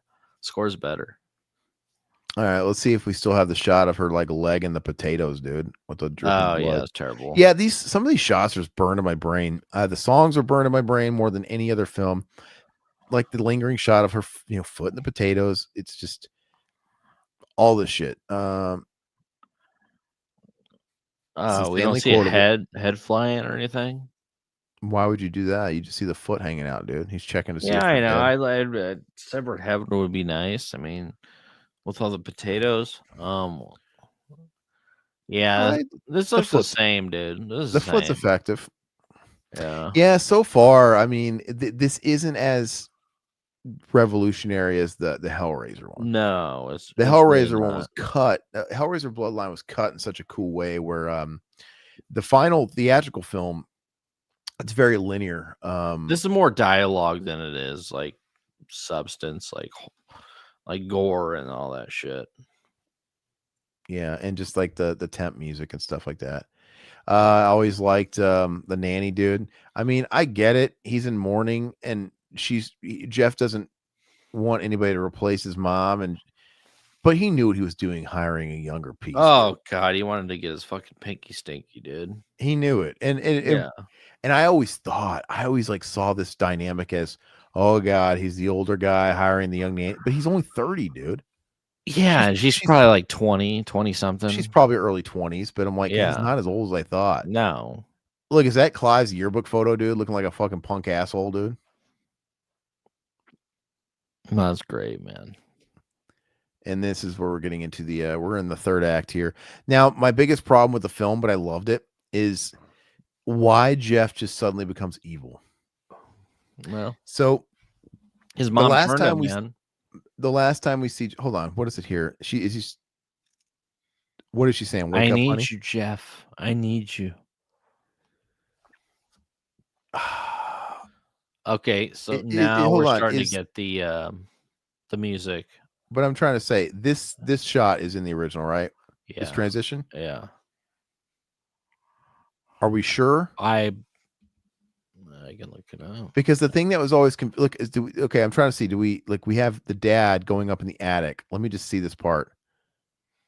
Because I always wondered about the original film. It always felt like there was a scene missing.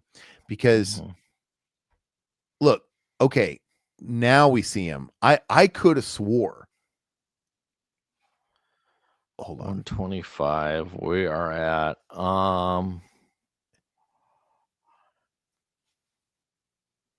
I want to see what getting things ready for mom right there. Yeah. Okay, so look, I could swear to you, in the original film, this is what we go from go home, you know, him getting, you know, Gus telling him to go home, and he's just normal Jeff, you know, getting tortured by the bully. And the next time we see him, I could have swore it's just him like getting ready for mom. And it's so weird because like, wait, when did he get fucking evil?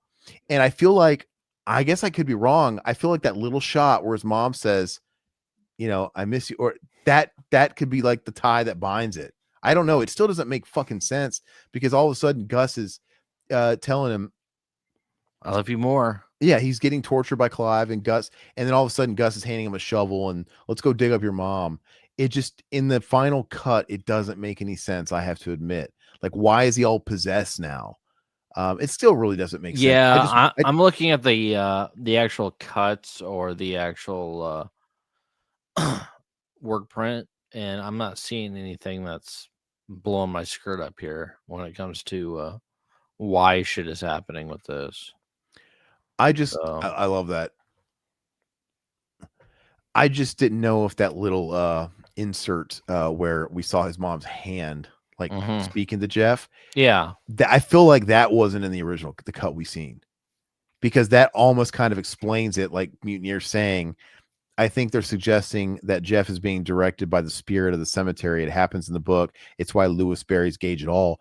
But if you take out that scene where Jeff is in the attic and his mom is coming to him, then at least you can explain, okay, this is the spirit grabbing hold of him. But otherwise, we see Jeff running away from Clive like we've seen him do multiple times in this movie, and him scared of Gus. And then all of a sudden, him and Gus are best friends, and he's all like possessed and talking shit to his dad. You know what I mean? It just seems like it happens, goes from 1 to 100 real fast. well, It always felt like there was a missing scene.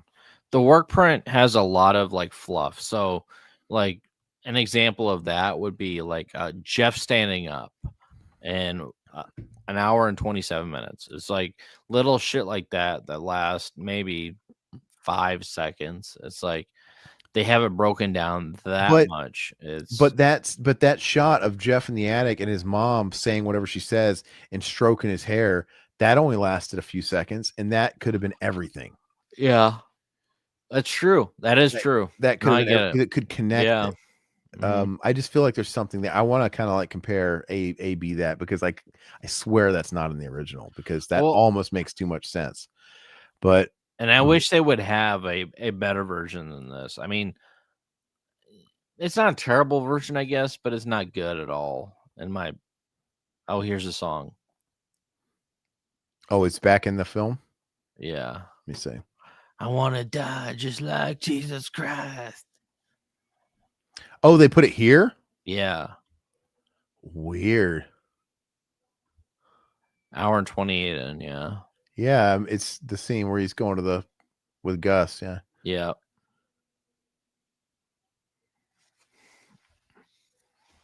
Interesting. Now, the music in the theatrical is more somber here. Yeah, yeah. This doesn't fit. Not this scene. It makes it feel like too much of a music video. No, and that's why it would fit when with Clyde, The scenes with Clyde, it definitely fits. If you have that music and like all these scenes that they want to put it in, dude, it just makes it way too 90s, and it robs the tone. Because think of how 90s does this feel with it here? 93 or 92. But it feels like a Mountain Dew commercial. It just feels weird. So I'm glad they changed that. The spirit of the cemetery amplifies grief until you can do something you would not do without being prompted. I actually don't like that about the book. It feels like the character has no agency.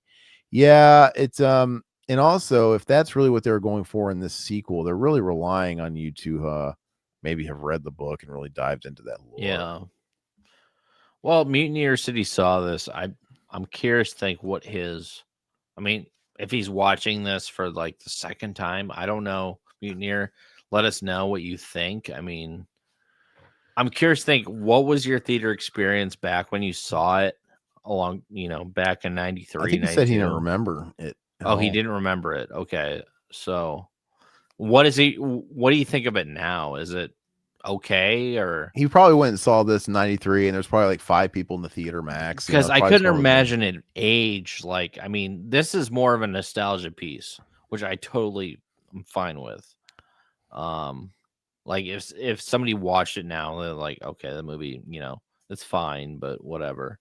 But with us, we've watched it so many times, it's a staple. Let us know. Basically, he wants to know, hey, how much of this is nostalgic rose tinted glasses, member berries for us, and what is it like to have some distance and watch this as somebody that didn't really have an affinity for it growing up? Sure. Are we just fucking smoking pole over here, and we're like, Yeah. are we huffing something? Because I think Clancy Brown is great. Back the theater, I was too. Oh, back in the theater, I was too busy making out. Okay, I so don't you're a little blame you, older than man. us. I don't Yeah, blame you, you're a little brother. older than us too, because we weren't making out with anybody at like 8 or 9 years old. Wasn't that fun though? Like going to the theaters and actually going there to actually go to first or second base. I mean, that's You ever always getting the old goal. fashioned in a theater? Mute. What's an old fashioned? What Louis Creed got in the bathtub? Oh, that like a handy. Yeah, Yeah. Oh yeah. Yeah. the poor ushers have to clean up that sticky mess on the ground, dude. Who cares about them, dude? That's fucking sick, dude. Can you imagine? Wouldn't be the first time, dude. Sir, it happened again. Well, when you're a kid, dude. I mean, back then, it's like you couldn't get out of your parents' Sight. basement sight fast enough, man. It's like everywhere you went, you were right next to them. So You had to make do wherever you're at. yeah, absolutely. Those poor kids, though, probably stepping in it, dude. Not even realize they're trailing a fucking spunk, dude. Oh, they knew what was going on, man. You sit in the back row, they know what's going on. Yeah, I don't really think that happens anymore. I just don't. I think it's a thing of the past. They make it actually too hard now with the seats. The seats are the recliners, and they're not, because back in the day they had like the slim armrests and stuff like that, Yeah. and just they were. I don't think they ever like raised. I don't know if they did, but everything was so slim enough to where you could actually like cuddle up with whoever you're with or whatever, and you can't do that in the seats you have now. Well, now You you have just got too much recliners and between you. everything like Yeah, that. you're just too much between you. You can't do it. Well, I don't know if it's that. Like, I I don't think parents care as much as they used to. Like when we were growing up, like parents wouldn't let you like sit on the same couch as your girlfriend. Well, at least me, at least. I don't know. Like they would freak out if you were like 2 feet away from your girlfriend. Well, the likelihood that you're going to get an old fashioned on the couch in the living room in the house with your parents. I totally get it. No, I totally get it, but they don't want anything. I mean, they were very old school. A lot of these parents were really old school back then. Yeah. I remember there's a story that Todd had where I think his mom was out of town. His dad wasn't living with you, but your mom was out of town. Maybe your stepdad was not there too. And you had a girl that was over, and she fell asleep. And didn't she like you woke up and she was still there, and wasn't like your mom coming home or something? Yeah, yeah. And we were watching the Cunning Stunts, the Metallica VH or Metallica kind of DVD. stuff. Yeah. And I don't know if she actually liked Cunning Stunts, Metallica. I mean, we went to the Laser Light show together. That was fun, but then I think she stayed over. We watched on the couch, fell asleep, and then my mom was coming home. Why was my mom coming home the next day? I don't know. I mean, maybe she was like out with another dude. Who knows? This is probably before my stepdad. So, No, because Rich has always been in the picture as long as that we've been hanging out. oh, really? Yeah. So did she maybe have like a staycation with Rich? They go like, Maybe a staycation with him or another dude. Who knows, dude? I'm pretty sure Rich has always been around since I've hung out with you. Okay, okay. When did your mom get with your stepdad? God, I couldn't tell you. Before Probably, ninth grade? yeah. I would say that. Yeah. Well, he was around. So yeah. Probably sixth grade. Probably sixth Yeah, grade. so he was around. So Yeah. but maybe they were out together. But I just remember that was a story. So was she coming home like, oh God, we gotta get you out of here? Or did you have to like sneak her? How did you sneak her out? Because you were in the basement. It wasn't like she could like jump out a window. Yeah, but no, I think we slept upstairs. We were just like, I don't know, on the couch, sleep or watching the show or whatever. I woke up and I was like, oh shit, you're still here. You gotta go because my mom's gonna be home here in a minute. And yeah, that sort of thing. But We were kids, dude. It's not like we were like, like hooking up Okay, or but anything it wasn't like a that. close call, like your mom's jiggling the hand. No, Oh, God. no. We're just friends at that point. So Gotcha. But it still would have been a bad look, it would have been a very bad look, yes. Let's see here. See, I think I feel the way you guys do about this film, but about the first, and I think that is probably just a timing thing. I saw the movie first. I saw the first movie what feels like 100 times. It was on cable and we rented it, and it was actually a fairly big thing from what I remember. I will say this movie is more fun. The first is so very dark in some places that it's just depressing. Oh yeah, dude, the first Pet Sematary movie is huge. I I think it's still love the first one. Yeah. oh, the first one's fantastic. I mean, in a lot of ways, they're equally great movies. I mean, Yeah. they're slight. I've always said that it's kind of a mind blow that Mary Lambert directed both of them because That's crazy. Yeah. there's a tonal shift, Mhm. and you would just totally expect that this one was handed off to a different director. Obviously, it wasn't based off any source material. There was no Pet Sematary 2 book, and did we see her cut her face in the original? Did we just hear the sound effect and it cut away?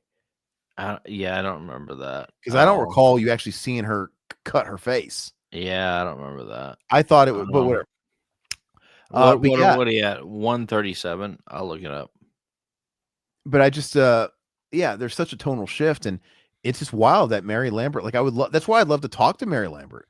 I'm like, so Mhm. what made you want to kind of shift the tone? Is it Yeah. just because we were in a new decade? It's like Pet Sematary was It's gotta 1989. be, yeah. It's like 1989, and then now we're in the early 90s. It's like was it just this thing from studios? Like, hey, look, we got to inject it with some more alt rock. We got to have it's I don't know what it is. It Mhm. is a little bit more lighthearted. So even the stuff, even though the stuff with Gus is very creepy, it's kind of funny. Oh god, yeah, he's great. It's Yeah. just yeah, I would love to talk to her about it. Like, what was the differences? And that's why she's a great get because she directed both films. Mhm. I would love to talk about just the comparisons of it, but Well, anyway. hopefully, maybe one day we'll be able to get her on. I mean, Well, we'd have to fucking like, I don't know, accost her at Lilith Fair or something, dude. well, it's not like she'd do anything else. I mean, you think she'd want to come on and talk about these films, but who knows? I still think she does stuff. Now, what the caliber Yeah, of she probably goes on Fangoria and talks to them. but yeah, I don't know. The movie is more fun, but the first one's legendary. People love the first Pet Cemetery. I think it's pretty highly regarded as one of the better Stephen King adaptations. You Not know, as good as this one, but yeah, but yeah. I think people People love it more. people every more it was a hit. People saw it. A lot of people didn't see this movie. This movie was not a hit. People No, are always going to remember Gage. Now I want to play with you. Sometimes dead is better. You know, like even they mock everybody knows sure. dead is better and all. It's just a more iconic film. But yeah, that happened a lot. Stuff that was in the cusp of the decade. You look at it from Bill and Ted. Bill and Ted 1 and 2. You know, Mhm. Bill and Ted 2 was in the 80s. Obviously, it came out in the later 80s, but it was filmed like a year before. So when it came out, it was still firmly in the mid to late 80s. Yeah. But by the time it came out, it was just a couple years from Bogus Journey. In Bogus Journey, we were like, what, in 91? And it Mhm. just really changed in a couple of years. Now we got Bill and Ted. We got to rock some flannel. We got to tie the jacket around their waists. We have to Mhm. change the soundtrack up. It's got to be more representative. No more talks of Eddie Van Halen. We got to, we got to reference. I don't know. It's a wild time. I've always had a great love for stuff at the turn of the 90s. Yeah. Not deep, Yeah. not so much deep into the 90s. I there 90, 91, 92 Even was a though magic. Bogus Journey's better, but I still like, original Bill and Ted. Bogus Journey's better, but I'm Yeah, just saying, that's what like, I'm there's saying. Yeah. it's something about 90, 91, 92 Yeah. was just really magical. You heard it in Oh, music. this is longer. I'm sorry. Looks like Daddy got a boo boo. Yeah. Daddy made a poo-poo. Okay. I think the first movie was half this lighter tone and half this very dark aspect of the book. She was let free to make her version here. I think she wanted to let go of the more depressing stuff. Uh, The book is pretty much all dark and no fun. But yeah, the first Pet Cemetery is dark. I mean, there's no levity. There's levity in this movie, right? But there's no levity at all. This is kind of a fun horror. Yeah. The first Pet Cemetery, you literally have a kid get hit with a semi truck. Oh yeah. It's You know what I mean? depressing, Like really. that's that you can sum Yeah. the movie up in the tone just like that. We see a kid get hit by a semi truck and his little fucking Tyke's shoe fly up in Yep. the air in slow motion while Lewis screams. And then the next scene's like the funeral, and and then you have like the dad getting, where were you? Why were you fighting at Yep. a funeral? Everybody's just becoming unhinged. It's really dark. And yeah, if the book too, there's a lot of depressing stuff with Judd and yeah. Anyway. I wonder if this scene is a little bit. Eat it. No, I thought Let's it'd see. be I want to see what longer. the effect looks Thought it'd like. be longer. I'll see how yeah, it still looks like the same effect, dude. I love that effect, dude. Yeah, it looks fake, but that's the beauty of it, man. I know. I would Oh, love, like, what would you do to have that Clive head, dude? that'd be awesome, man. I think it exploded though. I guess you don't have one. Because the dark, the first film is how dark it is. Lambert definitely let some camp in here and there. It's possible it's possible she wanted to bring a little light to it, and that was maybe her, that was maybe, you want me back for the film, that's her request or demands to come back. But I feel like if the film came out so different, like I said, you probably could have gotten another director cheaper. I don't know. Bill and Ted wanted to, not Bill and Ted. I kind of feel like Wayne's World 1 and 2 have a little bit of that change, even though those were both 90s. You can feel a difference between the Wayne's World 1, which is Wayne's World 1 90, 91, 90? I think it's 91. And then Wayne's World 2 is 92. I even feel a lot of difference there because look, in Wayne's World 1, they're going to see 92. Wayne's World 1? Yeah. 92? Yeah. Wow. Okay. Well, I still see a shift because even in Wayne's World 1, and they're only a year apart, but like in Wayne's World 1, they're still going to see Alice Cooper and stuff like that. In Wayne's World 2, there's like Pearl Jam. It's just a sign of times of stuff that was getting big at the time. Yeah, it feels different. Yeah. But they're still going to see Aerosmith was really big at the time, but still, it's still totally the same. I don't know what I'm talking about, but I don't know. I just feel like every year really counted in the 90s. Like so much was happening every single year. Oh, that's nuts. Now it feels like now the last 20 years has been the same to me, dude. Maybe it's also because I'm not in school and I don't follow the music and I don't follow the mumble rappers, but I've been listening to pop music for the past 3 weeks and modern pop, and there's a couple, like there's 3 or 4 songs I enjoy. The rest of it's shit, dude. What are the ones you enjoy? Oh God, more of the soul type of artists. Like the K-pop shit that you like. No, not K-pop, but I would have to look up their names on Spotify. But what's made you listen to this? Your kids into it? No, they're my job. People listen to modern. So gotcha. Yeah, it's like it's on for 4 hours straight, and I have to sit there and listen to it. Like Pascal in the movie is like a stand-up comic mugging for the camera. Yeah. Yeah. Yeah, but I don't know. I'm not in it. I'm not in the pulse of it. I don't, but it just doesn't feel like I still hear shit. I still hear the stuff that's out there, and it doesn't feel like it's moved in the last decade like it did in the 90s. Yeah. Like think about what happened in the 90s, dude. Every year it was different. Look, in the early night, you had New Jack Swing. Yeah. You had the New Jack Swing trend come. You saw hip hop really evolve.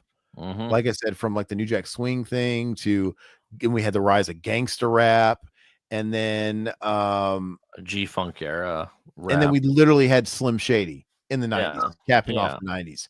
It just went rock. At the start of the 90s, we still had, hair metal was kind of hanging on until Nirvana came out. Yeah. I'm saying Nirvana came out in 91 and kind of killed that. But you had bands like Slaughter who came out at the tail end. Yeah. That Slaughter album, didn't that come out like 90, 91? I It think it came was out. 89. I Let me believe. see. But maybe they didn't have a second album. Let me see. Slaughter album. Stick It To. When did Because Stick It I To have You? that album. It was actually a really good album. Yep. No, I was right. Stick It To You came out in 90. Oh, okay. So Okay. Stick It To You came out in 1990, and that was a popular record. And literally, they Mhm. barely got a whiff of it, and then it was done. And then Skid Row. Skid Row is late. Skid Row is like 89. Yeah. They were like the tail Yeah, end they of were it. late. And their second album, Slave to the Grind, was 92, right? 91.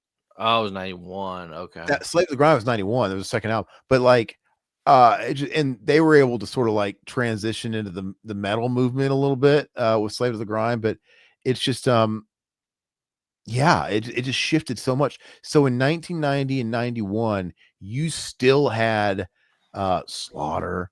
I think it was at like the MTV Music Video Awards in like 91. They had like Poison perform like right Oh, before geez. Nirvana. I think they performed at the same one Nirvana was at.